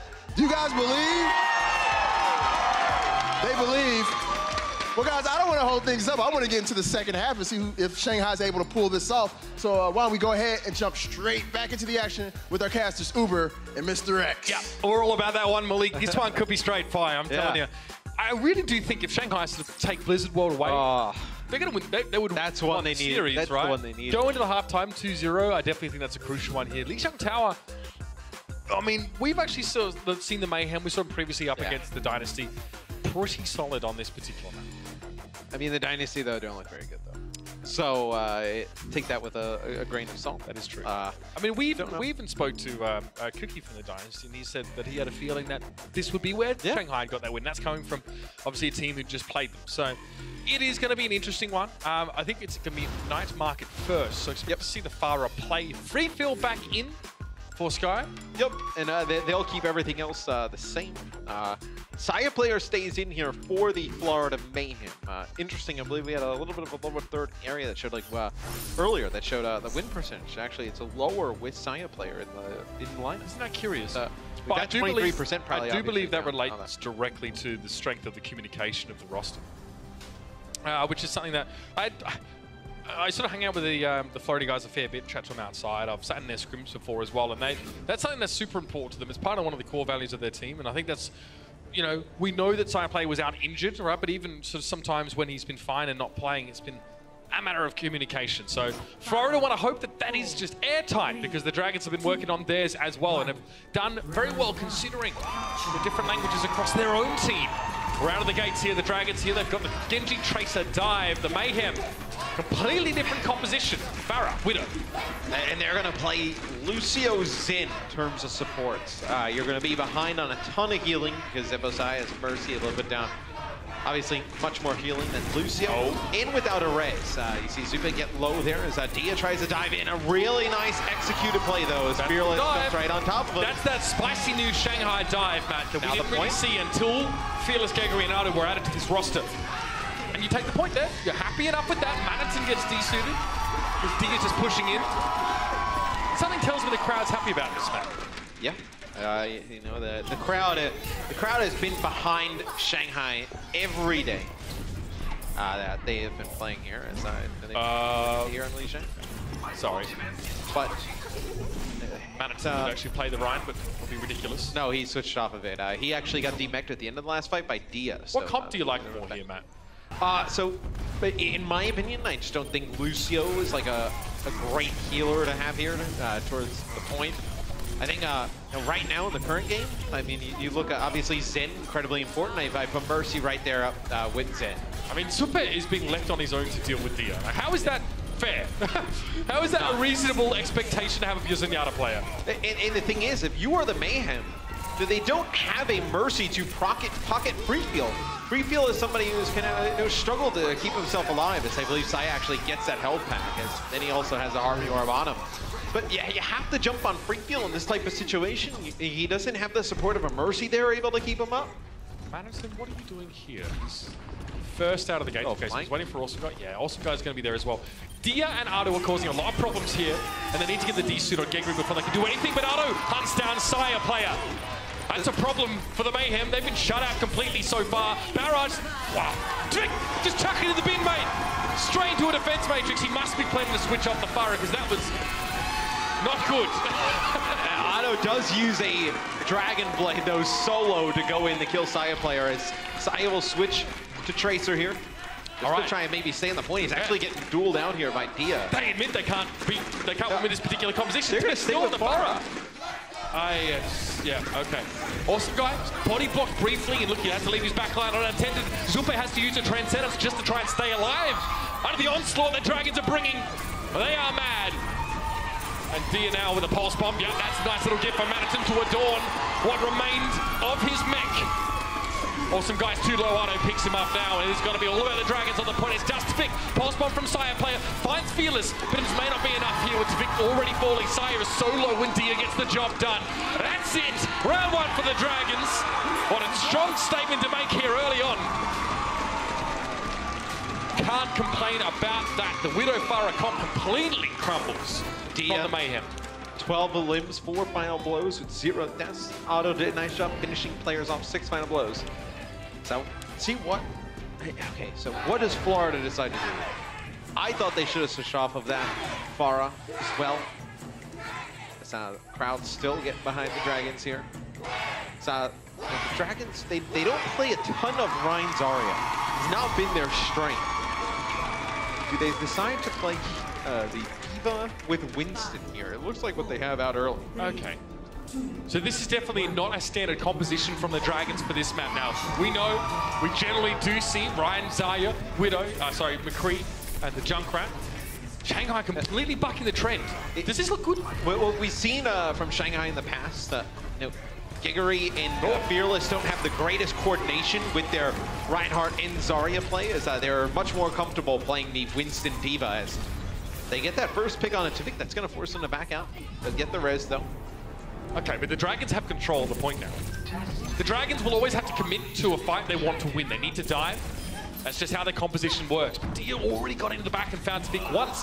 Not this time, though. Otto tries to do just the same, but no assassination here. Fearless stunned up immediately. No good. The flashbang finds his target. Otto brought back. Yeah, Fearless can't dive in there, though, when he knows his Mercy is going for the res. He knows he's not going to have any healing there. He just jumps into his death. And that'll give the point over to the Mayhem here early. It's like the Dragons want to dive, but they almost can't. They dive into a flashbang or a charge from Awesome Guy, or Tivik just blowing him up. It's super risky to play this composition. And you have to feel like if they could play what Florida are, they should. Maybe I'm wrong. See, Dia might prove me wrong. Getting on the Zebba side. No mercy. Deadeye here now, and Fearless doesn't have a bubble right now. He's in trouble, he's down. Doesn't quite catch on towards altering though. I think Sire Play was really hoping for that one. Interrupts the resurrect, fan the hammer. Oh, that's a beautiful shot across the map, and Otto is down. The Mayhem had to take a step back for a moment. They had to disengage. Sire Player really has opened the door for them now. But if he overextends, he'll be very dead very quick. So, man, they're not able to take advantage of that early pick on the Zebba side. He'll come back into the fight. He'll have both support ults. The Dragons had the point, right? So they kind of do, really. Florida controlled it to start with, but they lost it after Zebsa got picked off. Oh, no! The Transcendence isn't going to save you from a Riptire. Free Feel now forced to look a little bit awkward as he backs away and tries to find someone to buy his healing. No one's interested. Madison's charged up and ready to roll. It's like a lightning rod out there. They just never are able to just go all the way in and just get a full team wipe. As now Madison pretty charged up. So we'll see Side Player again with a Deadeye. No support ultimates here available for Shanghai. You will have the Dragon Blade though. They have to either, they have to either kill Zupe first. Dio's been doing a nice job getting into the backline. Maybe you're able to just put some pressure on him, force out the Transcendence, and then go in. But doesn't that get much harder now? They don't. Sire Player, you're in deep trouble. You missed the flashbang. Good move to back out. I mean, isn't it harder to get into the back line now that you've sort of lost control of the point? Got a big... I mean, it is. Dia actually did a nice job like going around the point as see how they just dove on it to Vic. Kind of the same route that he took from the staircase down towards the side. Well, that dive in from Fearless doesn't really achieve much. Sire Player hits a sizable headshot as the Winston came down. On this point, without their own Reinhardt, they're so scared to play anywhere near Awesome Guys. Yeah. Awesome Guy who's kind of on his own now. This could be dangerous. Madison there to back him up. Another Deadeye altering, falling this time. That's not good for the Dragons. Naturally, they need that Mercy. And they won't have it. They're not going to stay in this fight. They back out. They realize all the most important tools are gone.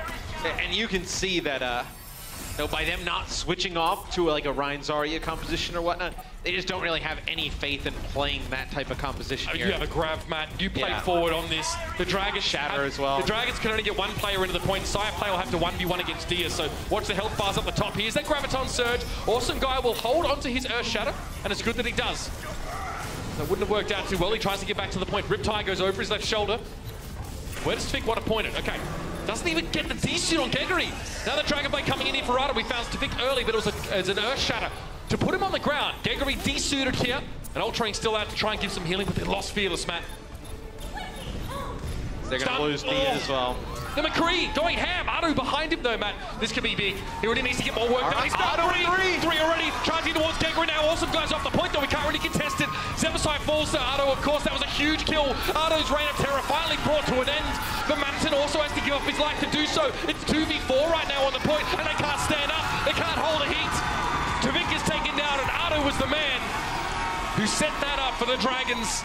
That is just like how I said Shanghai, I probably should have gotten more a little bit earlier. That is one where as soon as Dia drops, Gegri is getting back into her mech, and Ado is able to cut down 3 players. So, see here, Ado's POV. Oh, that was actually that was live. Yeah, that was from last time. I was looking at his POV. I was like, that's actually where he is now. Ultra needs to be careful with this Valkyrie, Matt. Sire player has his Deadeye available. If he catches the Mercy out, it's curtains. Little peek there from Gegri. Not peeking for too long. Sire player only gets some space with it. No sort of falling foul of the Deadeye thus far. Tvik on the Brigitte here. Pulse bomb for D's got huge. Shatter pretty average there from Awesome guys, hoping for more. Ado's in there again with a Dragon Blade. He's found 2 more. This is massive.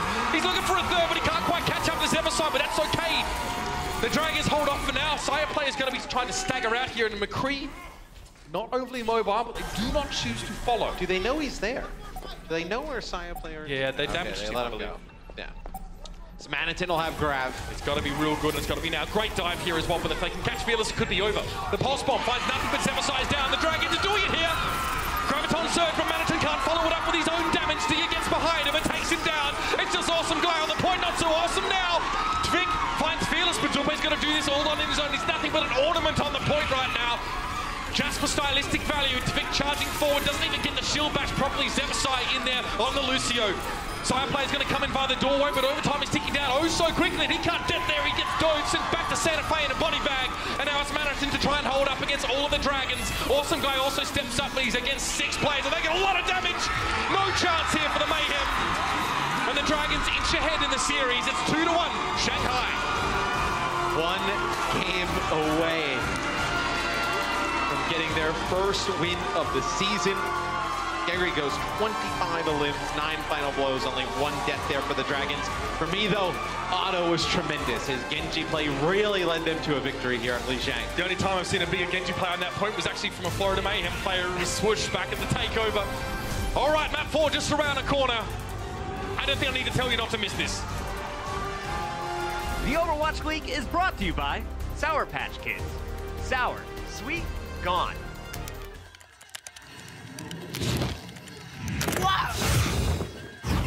First, they're sour. Then they're sweet. Oh, thanks, guys. New Sour Patch Kids Fire and Freeze. Sour, sweet, gone.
you have to be able to be part of a team.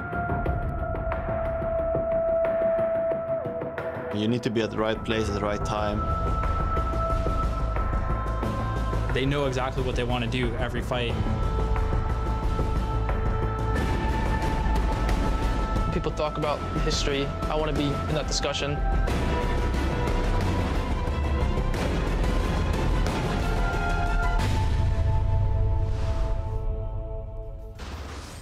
The Shanghai Dragons are no strangers to being this close to their first victory. It's happened before this stage, it's happened before this season, it's happened before against the Florida Mayhem. They were close and they didn't quite get across the line, but as a feeling, Matt, it's in the air. Look, I can feel it. Something big is going to happen here today.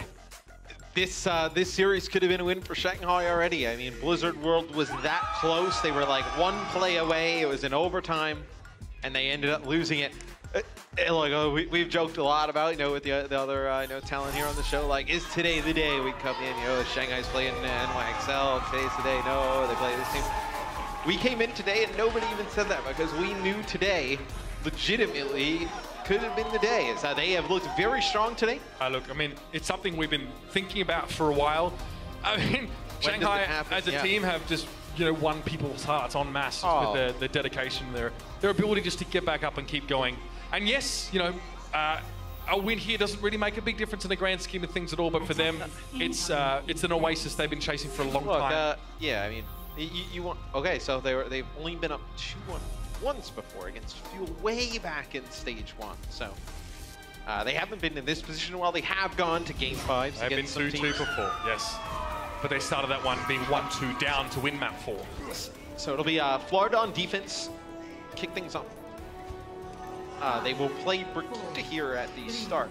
So we'll see. We'll see if Otto stays on Genji. I mean, his Genji's been giving him problems. Yeah. Side players McCree in the previous round was very, very good. Not enough ultimately, but incredibly solid. McCree sometimes just a little bit frail, fragile, and immobile. And I think we were talking a little bit during the break. It's like, well, side player is still staying in. We saw the graphic where I know a little bit of a lower map win percentage with side player than Logic's. Although I know not a massive difference, I believe like only like 4%, 5% before this series. But they've lost the 2 maps that they've had side player in for. I mean, the fact that they played dive against the comp that everyone agreed on would be good, the Ryan, Zaya, Junkrat, and won. That's telling. I mean, it tells me that Shanghai really got their dive nailed down so well. Considering that the linguistic difficulties these guys face, I'm very impressed. One more hurdle though. Just one more. Awesome guy starts the dive off here. You can see Otto is able to back away from that one for the most part. He's in there with Gregory and Fearless, so Mayhem don't stick around on that dive. And they don't really do a lot of contesting on the payload here, but it isn't moving currently. I mean, they can move it, though. Florida's giving them a ton of space. They backed up around Well, they gave up the server room with that engagement. That's what that was. That was a tacit agreement from Florida that they would back up. Side player in deep trouble. No! The healing didn't come quickly enough from Zebasai. He was pocketing someone else, and Side player got burst down. The most important player was missing for just a moment. There goes Awesome guy. At least, and they're losing one every time. They're bleeding out to Florida Mayhem. What can they do to stop it? Ado eventually shut down, but Gregory follows up. It's 1-for-1, and Shanghai are always winning out on these trades in the early stages of the map. And Gregory is immovable. And it'll be Florida giving up this first point. Tavik will get caught out here, so you're not going to have the Brigitte. It's going to be a long walk coming back from the spawn. Oh, and they get Saya as well. Two big getting that pick off is massive. But here's the thing that confused me, is that Otto goes all the way in, dives right into Saya player. It's like, where is Tavik? Because usually you would want the, if they're going to play dive and you want to play Widow, we see a lot of the times the Brigitte stays near I believe he was over on Widow. the right-hand side trying to control... with Awesome guy probably trying to control that area. But I mean, to be honest, the healing, Zebasai was not able to get healing onto towards Saya player and stop him from getting burst down with the second Shuriken throw and the dash. Or swift strike, probably specific. Okay, Transcendence here for free field, so there must be some inkling that Florida are jumping into the fight, or that Shanghai managed to get them to commit, but they've lost. Yeah, they lost Side player early on. Dia now has free reign. The bubble will eventually dissipate, and he'll have a great sightline to take shots here. Yeah, and Zebo uses his Valkyrie, and Shanghai does a beautiful job of just backing up. Freefield does use his Transcendence a little bit early. Awesome guy jumped right onto him. Now you force out the Transcendence here from the Mayhem. Let's see if Otto can do a blade. Yeah, it's time to go, and he's timed it perfectly, but he gets stunned immediately. He can keep going, though, and he's gotten into the back line. No, Sire player Dio is there to deal with Manitin at least, and it's a trade out for the Shanghai Dragons. Fearless is stopped by Tvik, the whip shot. The final nail in his coffin, and now the Transcendence, another one from Freefield. That was very quickly generated. And with Fearless back in the fight, there might actually be something to go on with here. Awesome guy in Primal Rage knocks Dia out of position, and he's low, he's down. Hunts the sniper all the way across the point. The Mayhem did lose Zebosai, and they do have Zupe weak. This is going to be a fight that should go in Shanghai's favor. Geggery has a self-destruct to use if need be, but you have both supports and Otto alive here on the point. There. Just the one player. The Mayhem now are trying to filter in, but I think they realize that they're out of time, and yep, they're going to drop off the edge. And the Shanghai Dragons, once they get a taste, a whiff of that glory, they'll be fighting for it all the way to the end. It's been a very good attack. They have an opportunity to set a tremendous time. They need to take advantage of this. You want to go onto the defense with a huge lead. And then we haven't really talked a lot about it because the only two home teams we have are the Valiant and the Gladiators. But this feels like a home game for the Dragons. Now, they get a huge lead. The crowd and everything, the momentum getting on their side. It would be very difficult for Florida to come back from. I mean, this is about as a hostile crowd as Florida are going to get, and they're loved by many. Unfortunately, it may not meant to be their day. Dia picked off early, and now self-destruct thrown in just to deny that resurrect. I don't think Ultron can get that because it's followed up well by Awesome Guy to make sure that with one pick, Florida can win the fight. It does require the commitment of the self-destruct, however. So you'll have both support ultimates for both teams here. Geggery still with the self-destruct. Do you try and use it to create space around this corner? It'll be altering using Valkyrie. I want to see the Dragons get aggressive off of this. They go around the corner. Self-destruct in. Ooh, Zebosai gets back behind the corner. He used his own Valkyrie, mostly probably just to have the mobility to avoid that self-destruct, and then have the healing to make up for his time away from his team whilst he was trying to stay alive. Saya players found Dia once again. You can see what he adds to the Florida Mayhem now in that Widow head-to-head, but Ade wants to play it. He's looking for it now. Still better to use his Transcendence. He's going to protect his team from most of the damage, but not all of it. Tvik is down. Ade's looking for more here, but now he's going to be accosted by much of the Mayhem. Very frustrated that he's plucked Tvik from their ranks so effortlessly. The free feels found by Manitin, and these teams are now, they're just brawling out. This is getting messy. And Otto trying to make a play here for the Dragons. Fearless comes back with Primal. You do get the card around the corner. It'll be another rally for Tvik. Self-destruct now, Dia. Grapples out of the way, not affected by it. Ultron can take sidebar in that little room. And the Dragons are going to be back to fight. But Geggery, she gets desuited early. The self-destruct fired off, if I'm not mistaken. Oh! Both supports are down now. The Dragons may just open the door, and Dia fights the third. And it's Tvik to fall. Now only 2 players left for the Florida Mayhem. And the Dragons now start to take flight. Well, you're going to have a Blade versus no supports. This is going to be the Dragons sitting a really good time here. Manitin desuited now, and Zupe can't get there. There's no way the Zenyatta can survive. He can't hold up against this one. Zebosai moves in, but it's not going to be enough. 2 minutes and 3 seconds remain on the clock, and the Dragons have shown us a blistering pace here on Gibraltar attack. And let's take a look at Geggery's Diva Bump. She launches this one into the back lines and is able to connect with both supports. So we'll talk about the supports in a quick second after this, but you can see the self-destruct go over the top. Beautiful. All just right, perfect. The corner. Okay, so remember at the beginning of the series, I was like, you need Free Feel to have a good game along with Altering. They need to outplay Zupe and Zebo. Right now, Free Feel is 11 elims, 3 final blows. All right, numbers. It's the 1 death. 1 death is huge. Altering 0 deaths. You've had 1 death combined from the Shanghai supports. You've had 6 on the side of the Shanghai Dragons. You also have, in terms of hero damage, Free Feel and Zupe about even. Zupe providing a little bit more healing. Altering, though, get this, Mitch. Compared to Zebosai. Zebosai is only doing 5,700, 16 healing. Altering's at 8,300, close to 8,400. You want to round up a little One bit. statistic I think is maybe even more important than that, Matt. Saya player has 3 final blows. I would say at least 2 of those are on Dia. Elsewhere, he was not able to have much of an impact on the Widowmaker. That's why Free Feel hasn't been dying so much. Saya player has not had the freedom to get those easy Zenyatta picks we see in so many other games here in the Overwatch League. And then if you're going to play, if you're going to play the Brigitte in the back with the Zen and the Mercy, you have to be able to kill the Genji when they come and dive in. Like, that is what Brigitte is great at killing those flankers, whether it be Tracer or Genji. And Otto is just getting back there, just doing whatever he wants. For the Florida Mayhem, the fuse is now lit. They realize what they need to do, and it's quite the task. The Dragons here are ready to lock it down and secure their first win of the Overwatch League. But they need to stop the Mayhem, and they will be hungry. Madison out early just to scout. And the Shanghai Dragons will accordingly move back into position. Otto back in spawn, actually switching over towards the Junkrats. Yep, once they see the Brigitte come out with no Zarya, they're going to play Junkrat. So really nice switch from Otto. With these two comps right now, Mitch, for me, it comes down to Fearless. Can he stay alive in terms of Winston going up against Awesome Guys playing the Reinhardt? But the Widowmakers, if Dia can get the better of Saya player, this is going to be a Shanghai win. Zupe there, getting Dia early on, and the Mayhem are really getting aggressive. Look at them take that high ground away. Now the Dragons are missing a Mercy and a Widowmaker. Tough stuff for them. Free fuel, yeah. It's Tavik's whip shot across the point. Oh, they get crunched on that first point. Yeah. And this is where the Dragons, you see they're not able to play Reinhardt in any type of way. Fearless is just kind of refused to play the Reinhardt. Geguri will play, how about Otto will play Brigitte. So used to seeing Geguri play the Brigitte for the Dragons. But you need a good point B hold. You don't want to let them steam through the hangar phase here. So that's going to be free field dead at the hands of Saya player. Saya player now getting to do what he couldn't do in the previous half. However, Dia's patience is being tested for this kind of shenanigans, and he removes Saya player, which will provoke the resurrect here from Zemerside. Brings that Widowmaker back. Manhattan dropping down now as well, just to try and give Awesome Guy a little bit more defense here, prolong the life of that shield by using the defense matrix at intermittent points. You can see now Dia and Saya player will still be battling it out. So Dia does have Infrasight here. So they're going to jump right on top of Saya player. They're going to get him weak. That'll be a self-destruct over the top from Manhattan, though. And the fact that Saya player survived that onslaught is huge from Fearless. No one could really protect Arda with that moment, and now Geguri's down to the fire strike from Awesome Guy. Fearless attempting to escape. Dia could be in trouble. One shot would do it. And he is crumpled by Zupe.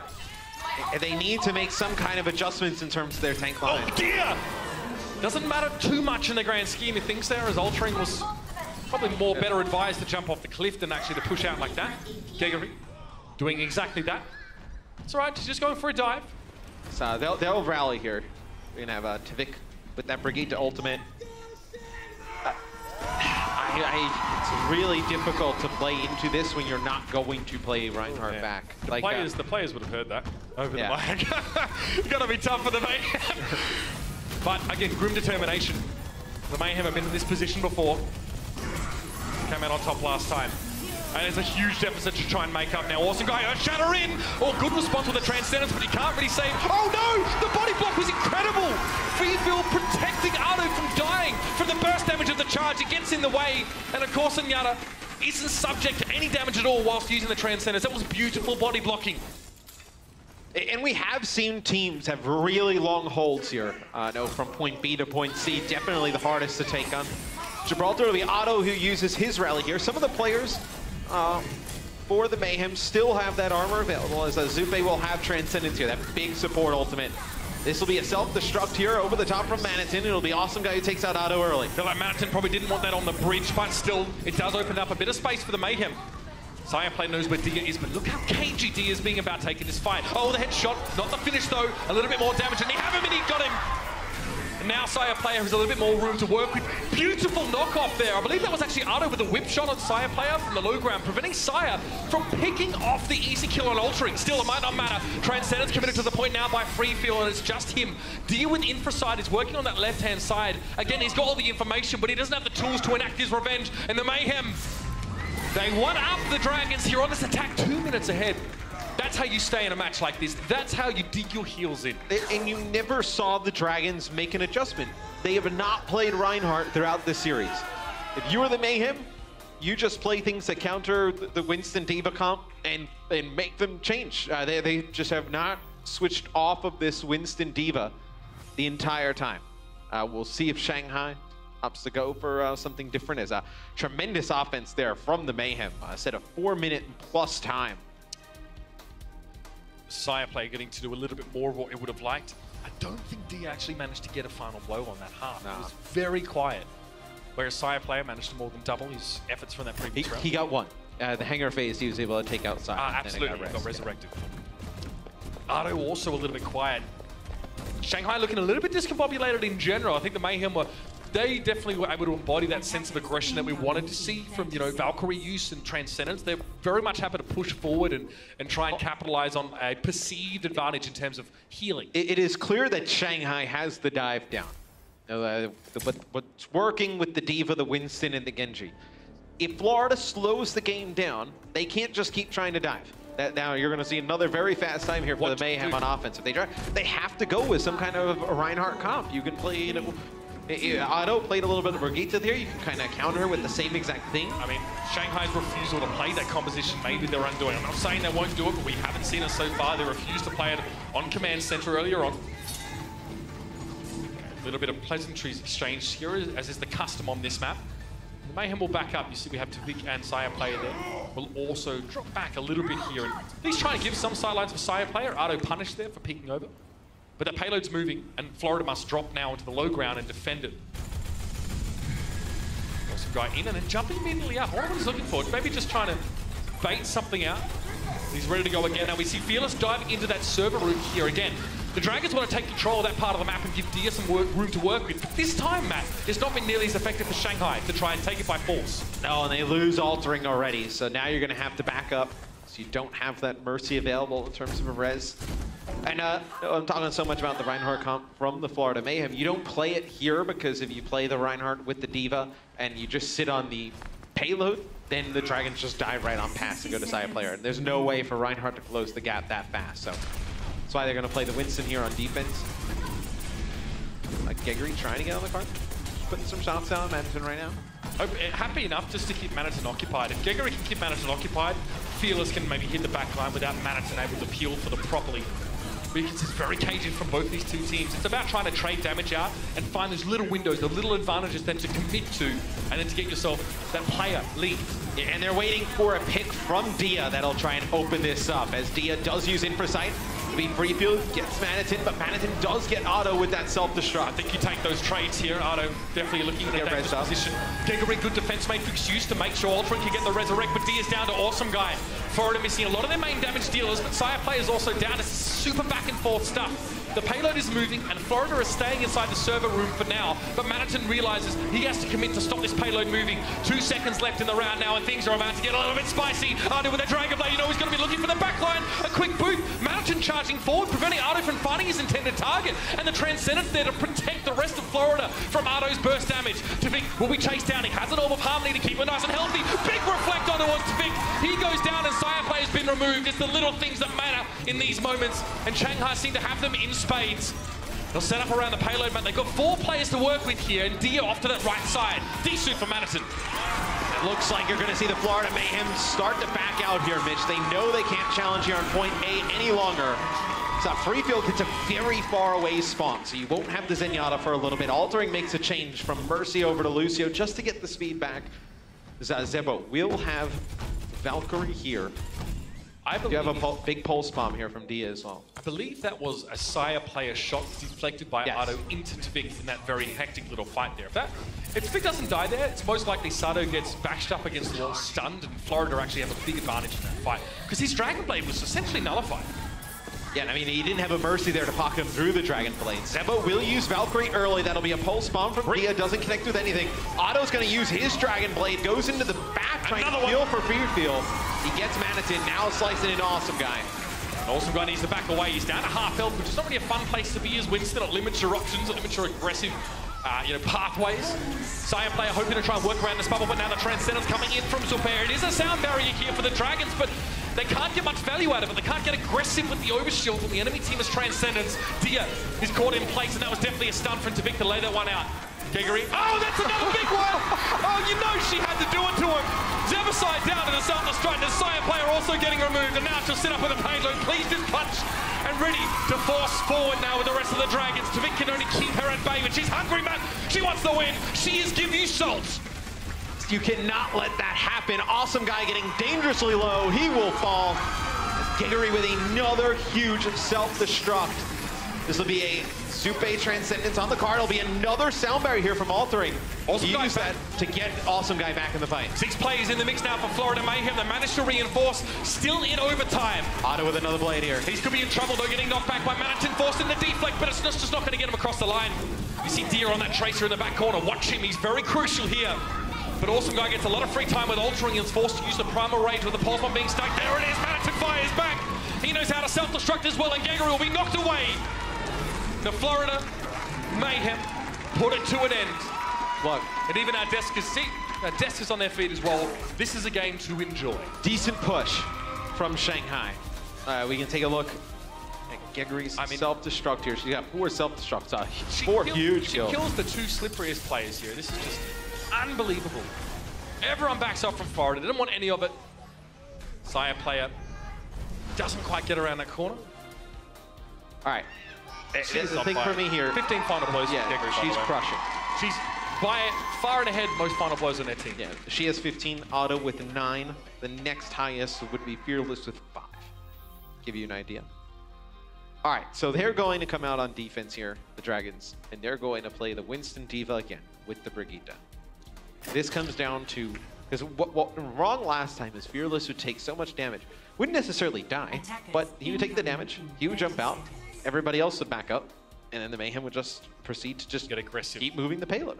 I mean, they're not even get aggressive. Just the payload just kept on moving. They didn't have to really even try that much. The Reinhardt just being there creates so much space. If the Dragons want to close out this match, Dia has to step up.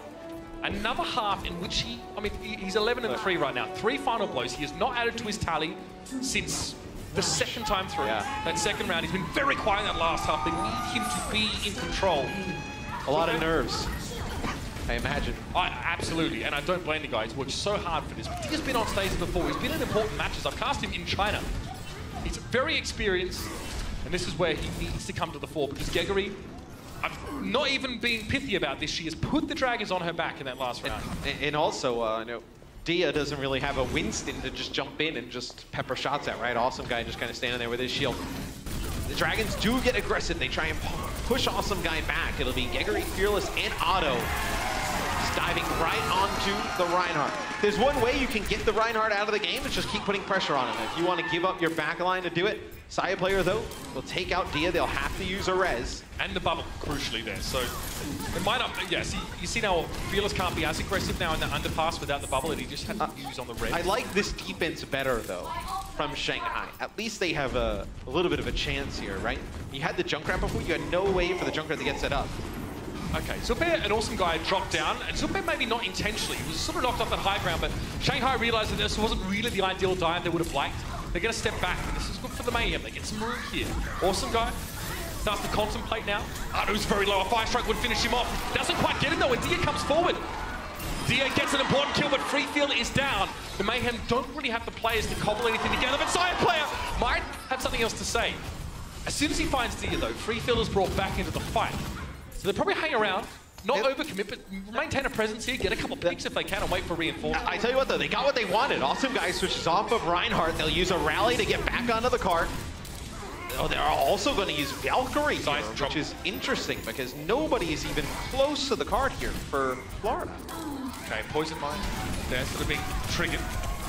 Otto looking to get to the back line, but Zupe's a little bit dangerous here. The Transcendence now Matson needed that one here. You can tell the Mayhem are really wanting to commit. And they baited a big engagement from the Dragons, and they found Altering. Yes, there's a Transcendence there for Zupe, but that's not necessarily going to get you across the line. Sire player again. He's come alive in this match in a big way, just when the Mayhem need him. Geggery, she's on the high ground, but Matt, she's all alone, and she can't stop this one.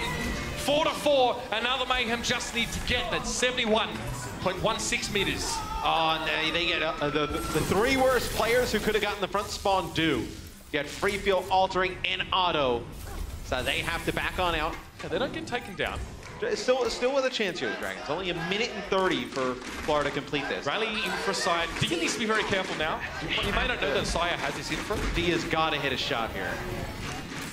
Payload now approaching Geggery with that self-destruct. Neither team really stacked out with ultimates, but you can see that rally here for the Mayhem.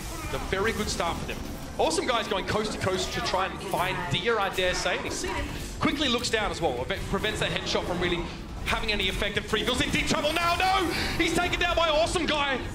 This could be dangerous here for the Dragons. Lost a crucial player. Altering would like to get the resurrect, but he's got more important things to do right now. Unfortunately, he's got to heal the rest of the Dragons. Dia trying to outbox Sire player, but gets completely shut down. Altering is missing, and the Florida Mayhem have found the special sauce, the spice they need to take this to a map 5. Fearless is the last man standing. Freefield's going to run at this payload, but it's not quite going to be enough. It's just him on his own. Gregory will contest here for the time being. She will be desuited. Look in the back there. You can see that tracer of Dia ready to try and contest as well. But no, it'll just be him again. It's going to be Ultra dropping onto the point now as well. It's very much a foregone conclusion here. The Dragons are losing players quicker than they can actually put them back on this payload. And it's a map 5. Are you kidding me? Once again, these two are going all the way. Florida keep themselves in the game after getting completely brushed aside at the start of Gibraltar.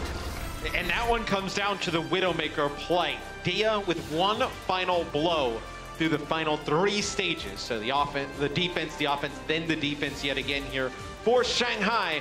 They'll have one more chance to take this series with a Game 5 right after this. The Overwatch League is brought to you by T-Mobile, America's fastest network ever.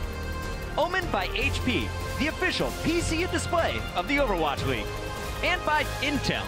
Intel Core i7 powers the Overwatch League.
It's often said, of teams. You know, when you're on the edge of glory, you really learn a little bit more about yourself in these kind of moments, Matt. You've been in these before as well. I mean, you've been in positions where you've been winning a series and, you know, back in your pro I've career. been reverse swept. Yeah, I've done it all. These are, I mean, I've never been on a winless team, so I can't really tell you much about that. But I can tell you there's a ton of pressure, obviously, going into a Game 5. Anytime you're in a Game 5 and the crowd is going crazy, it's everyone starts to, I don't want to say panic a little bit, but there's definitely, like, if you don't have a voice of reason on your team and somebody who can just kind of calm everybody down, casual. Yeah, it's kind of tough. And who's going to be that calm on a team like Shanghai where they're so close to their first win? I mean, and the Florida Mayhem as well, trying to stave off this crazy sort of resurgence from the Dragons and also a very hostile crowd. Yeah. It's definitely got to be tricky for them. Matt, let's have a look at head-to-head here, you know, between our snipers. Dia fell off the map so hard on Gibraltar. Yeah, I mean, the 4 final blows, 3 of them coming on Saya player, but just wasn't able to pick up anything else. It's the deaths, you know, 11 deaths playing Widow, finishes 14 for the whole map. It's not a great Widow performance there from Dia, but you know, going into Nepal this final map, maybe they can work around that. Maybe you see them decide to just not play the Widow on some of the points we do see here. There will be a substitution in this match for the Florida Mayhem. This match gets interesting. It's Mr. Logic's, aka Logie Bear. So he plays map 1, they win. They take him out for 2 maps, they lose. They barely end up winning Gibraltar, and then they bring him back in for a Game 5. And the guy's been cold sitting on the side. Like, Saya player just started to warm up. Saya player just started playing good in the last map. You are not playing with house money at this point if you're Florida. Yes, there's no playoff implication in this game, but still. Saya player just warmed up. He just got to that point, Matt, where he's ready to fire. You have to wonder. He could play Tracer here. He could play McCree. I mean, there's a lot. You could play Widow here as well. There's a lot you could use Saya player for. All roles that Logix can, however, fill it. Well, this is how the story gets written. It's time to turn the page and potentially write a new chapter here in the Overwatch League for the Dragons. They come so close. Now they're going to try and prevent it from slipping through their fingers. 0-10 on the map in the season. That's a stat that the Shanghai fans didn't want to see. At this point, it just may not matter. Interesting, they're going to play triple tank, triple support into a Pharah here. Is this the Is this? Oh, good lord. If I'm not mistaken, this is the new composition. We're seeing pop up a little bit more in like the feed invitationals and stuff like that. This is, we'll call it the GOATS comp because they did it first, I guess. Very hard to break. Well, against the Pharah, you have no answer for this. Tavik already with a rocket barrage. It will be Shanghai, though, who controls the point. Fearless the first pick here, then altering going down second. So, as durable as the Shanghai Dragons are, the war of attrition is definitely won by the Mayhem. Tavik's on that Pharah. Zopa Cossack kicks him into next Tuesday. And the Mayhem now will retake control. Tell us more about this composition, Matt. Why is it so powerful from Shanghai? I mean, just a lot of AoE healing. Some changes come up, but you have AoE healing from the Lucio, the Moira, and the Brigitte as well. Everything I told you is... doesn't matter anymore. It doesn't matter, yeah. Dia will play McCree here. Otto play his own Pharah. So now you take to the sky against a Pharah and a Junkrat. Otto should be able to put down a ton of damage here. They are going to be behind, though, in terms of support ults. And, you know, even DPS ults, again, going the second go-around. They do get Logix from range. So the Mayhem try and res this. It looks like they do. You can't let them get that free res off, right? You got to fire the rockets down. You got to get the deep in there, free feel, Matt. Like, he really potentially paves the way, but the Dragons aren't fast enough to capitalize on that, Matt. They don't have speed boost. They don't have a Winston to dive in. They've already got Gigaroos at half health. You can't chase that at all. Otto's down, taken down, of course, by Zebasai, who went for the blaster. Straight in over the top would be the tire, but Dia catches it there. Very sharp with the Peacemaker. I mean, that pick is also important to just get Fearless on the point. If you're not going to play Zarya with the Reinhardt, you're just going to be able to just chunk the Reinhardt down with that Junkrat over and over again. It'll be a Deadeye from Dia. Transcendence and Valkyrie, a huge investment here from the Dragons. There it is. Somehow Dia found that pick. I don't know how he saw that. Fearless, aggressive charge out. Normally you don't see many Reinhardt charges at all in this current meta, but he's having it.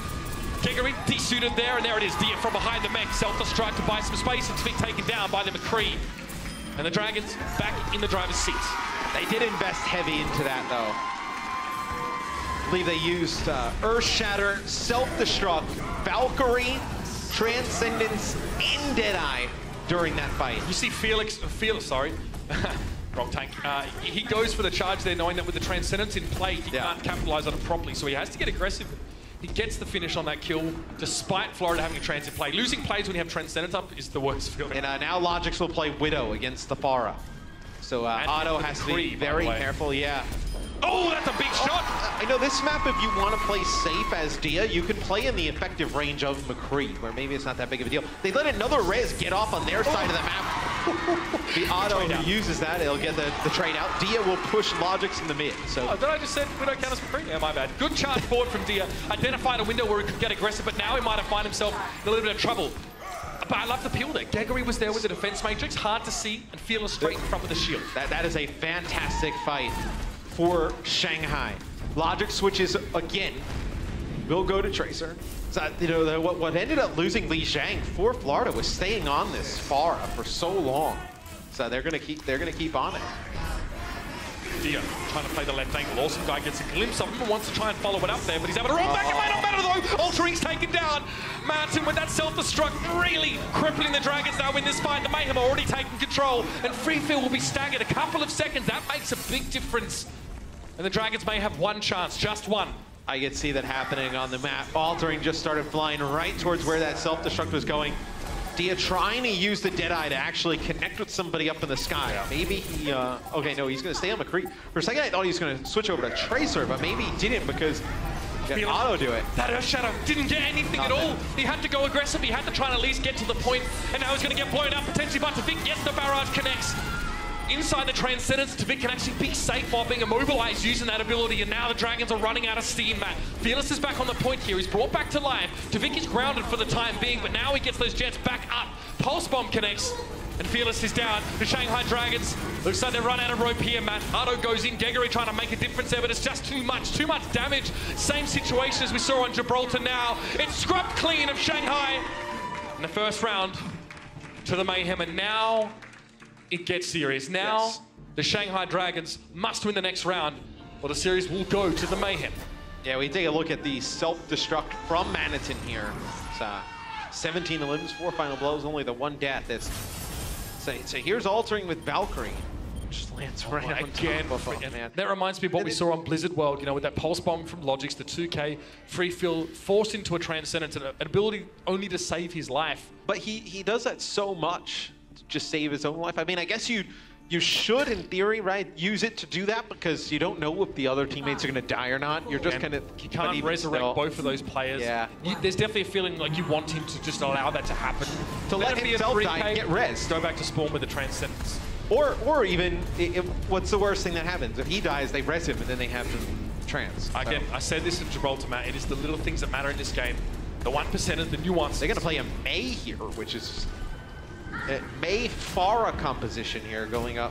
I personally like this. I think the team May has worked out. Point control? Yeah, essentially the Mayhem, you know, can't approach from both sides of the point at once. They've kind of got to walk into a composition that's very spiky from the Dragons. It's something you don't want to get close to generally. Logix needs to get a lot of value, and you can see he's already halfway towards that self-destruct. Altering's down though. This is a very problematic situation with Dia having to use that ice block so early on. Tavik, looks like he got snarled up on the woodwork there briefly, but there it is. Otto's down. Logix is the trade out here. Great use of Concussive Blast by Tavik. He actually keeps Manitin in his mech by knocking away the main. And Freefield and Dia stay alive. Do you stay on main here? Too long. Do you switch this main? I think you would do once you lose control of the point. So, Otto will switch, yep. So they're going to go dive. This is what worked for the Dragons. I think they should probably just, you kind of, this is what got you here to the game 5. You may as well, if you're going to lose at what you're good at, right? So it's the hill that they sort of built, Matt. If that's the one they die on in this game, then that's how it should be. So Tavik, you've got to be less threatened a little bit, I guess, by most of these picks here. The divers currently do a whole lot about the Pharah. AC Fearless already so low, but they get Awesome Guy first, and that aggression, that target selection pays off here for Shanghai. Logix trying to fix the situation. He gets the Ardos, there's some value there. That's a pick that can be resurrected, though, in time by Altering, and he does do it. Tavik drops to the point now. That's way too aggressive. He takes himself down with his own barrage. Zulpe trading out for Dia. Keep an eye on Logix. He could be the savior in this situation, because Zebasai is going to get leapt upon. Ardo down to the self-destruct. Lost again in this fight. So you do have Fearless staying alive here on the point. Does have Gregory in both supports. It'll be Altering who invests the Valkyrie to make sure you hold on to this Awesome Guy. will jump off the side. And Shanghai take the point so early in that fight, Matt, that they actually put themselves now in the lead. So, and with Logix now, they're going to change roles here. So Logix will play Pharah, Vic will play the Brigitte. If I am Shanghai, even if I lose this next fight, I don't switch off of this. I mean, how successful has Otto been going up against the Brigitte so far this series? Like, again, it's not a direct counter pick, although some people might think so. I guess if you can play around a Brigitte, especially with the high ground available on this map, verticality that you can get behind a Brigitte, you can avoid getting stun locked and removed quickly. That's the theory anyway. So the Dragons now, with this dive composition, it's a Transcendence on the point, but it's only Madison that's really taking damage from the Mayhem right now. They use both their support ults, though. Florida are really serious about winning this fight. There'll be a blade from Otto. He connects with one. Awesome guy will fall at the hands of Dia. Gonna have Madison go as well. Otto trying to go up high into the sky. You do not come back from that fight in this round. Florida commit both support ultimates and are still completely smashed on the point. The Dragons have come up with the right answer here, and it's going to keep them alive in this series. There's no real way that Florida come back. Another fight for the Mayhem. Oh, Matt, I don't know. We've seen a lot here, Mitch. Logic's getting pounded. Fearless descends upon him. With Righteous Fury, removes him. Zebasai tries to go for a resurrect and is cut down. Madison, Orb of Discord, plus the Zap from Fearless. Who's going to win? One schoolgirl and one tanky boy. Pretty clear to see it was Fearless to come out on top. And there it is. No way that they're going to get there, Matt. And there it is. Okay. 1 point to decide it all.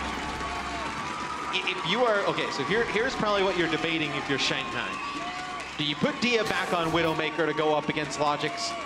What does Tavik play? Tavik probably plays Junkrat here. They probably play the Orisa with the Orisa Diva Junkrat. Something we see Fearless play a lot of himself. Okay, what do? Do you play the same thing? Do you try and play what you're the best at? We have seen Shanghai. Win convincingly against Florida when they play that, regardless of what Florida has really played. When they play, I know they end up losing Gibraltar. They end up playing a Widow Genji for a decent amount of it, but Dia just wasn't picking anybody off in that comp. If you're Shanghai, you lose this fight, I would consider switching a little bit earlier to something else. Out of the gates, Gregory will lead. Probably just set up on this side. They're probably not going to forge across too much. Holt's used there by Florida, but it doesn't really pull anyone off. Just a setup phase here now for the Dragons. They put the shield down first. Awesome guy will do the same. And now it's about who can pressure it out more. Dia's down. They need Dia to be strong in this map. They need him to come to the fore. He struggled against Sire player, and now Logix wants to try and put pressure on him too. He gets him a second time. Oh, that's one way to get in someone's head. And Logix is now causing a lot of problems to Shanghai on this point, Matt. 3 picks from the Widow in the first couple minutes, or first minute. That's rough stuff. That's another one for Logix, man. He is on 11 final blows for this map. 4 already. And that's what I kind of thought would happen when they played this. I know we haven't seen people play like a straight up dive on this point in a while. Okay, so they switch. Okay, this is really interesting. So now you have Otto play Tracer, probably to harass Logix and Zupi in the back. And you're going to have Fearless play Roadhog and Giguri play... on Orisa. Yeah, so they actually used to do this on Junkertown. Fearless would switch... Giguri doesn't really play much Roadhog, so they would have Fearless play the Roadhog. Giguri would play the Orisa. Logix it's a little risky to bring out here late, though. And he had the infra sight, so he knew where his opponent Dia was waiting. And you can see those picks. Zupe finds a very important pick himself. I think Zupe's had a fantastic series, by the way. We've been pretty hard on him for a lot of this season. There it is, free field down. And Zupe, very, very consistent over the course of this match. And then that's the minimum that the Mayhem need from him, I think. If they switch off this, so Giguri will go Diva. They're gonna play, okay, Winston Diva, yep. So does Otto and Dia don't switch. So. This is getting now a little bit late in the day for Shanghai. They need to commit, they need to make a move now. They have a Valkyrie. Vic's got tired too. And they need to be able to shoot this tire down. Perhaps Dia doesn't take a direct fight and tries to stay somewhere where he can pick one off. Logix has been spotted. It's possible they dive this back right corner and try and get rid of Logix. That's what they're doing here, but the Riptire now comes in. A lot of, advanced notice, a lot of warning for this one, but Dia, oh, he survives it. No! Logix finds Fearless over the course of the map, but Dia is still alive with just a slither of health, and now he can get involved. Awesome guy finally puts the shield up, but Fearless is back in the fight. Logix infra side, he can now see through those walls, and he's looking for Dia. Dia fake peeks one side, and now goes for the other, and Logix is going to be having to get out of here. Awesome guy is removed by that pulse bomb, but Zebasai brings it back. Dia's down to Logix, see 97%, we're getting close. Shanghai has to make the difference here, but it seems it's going to be a little bit too much a pipe dream, perhaps. There it is, overtime. Fearless has to throw himself on the point, but the Florida Mayhem stand tall against the odds. And the Shanghai Dragons, beloved Dragons, today is not your day, but when it is, it will be sweet. It's the Mayhem today to take away the win, right at the depth of things, pushed all the way by Shanghai. And the kind of fall of Shanghai, these last two maps, was the Widowmaker play. Whether it be Saya player or Logics from the Florida Mayhem, Shanghai had no answer. I think that, you know, they're probably kicking themselves. They probably should have went straight to dive after it didn't work that first point. I gave some great Overwatch here, Matt, and I can understand the frustration. Many people had hoped this would be it for the Dragons, but the Mayhem managed to stand up against them. Again, a crowd that was definitely not on their side for the most part. And the closest we've seen from the Shanghai Dragons. Again, it's been a pleasure, ladies and gentlemen, to bring you this fantastic match. This is not the last we've seen of either of these two teams. And we'll see you after the break. The Overwatch League is brought to you by Omen by HP, the official PC and display of the Overwatch League. Intel. Intel Core i7 powers the Overwatch League. And by T-Mobile, America's fastest network ever.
Ladies and gentlemen, welcome back to the Blizzard Arena. The hype kind of got killed, but it's Florida walking away with the victory. 3-2 reminder. Coming up next, we got their showdown. It's the Battle of Texas once again. But first, we got to talk about how Florida walks away with the victory. Bren, I saw you crying. You wiped it up. You're okay now? No. No, I'm not, Bucket. I'm broken internally after that. I think everyone in the Twitch chat was sad. All right, let's go into the games here. We got to talk about Game 3, right? Because this is where Shanghai really got us all hyped up. Lijiang Tower, not their best map.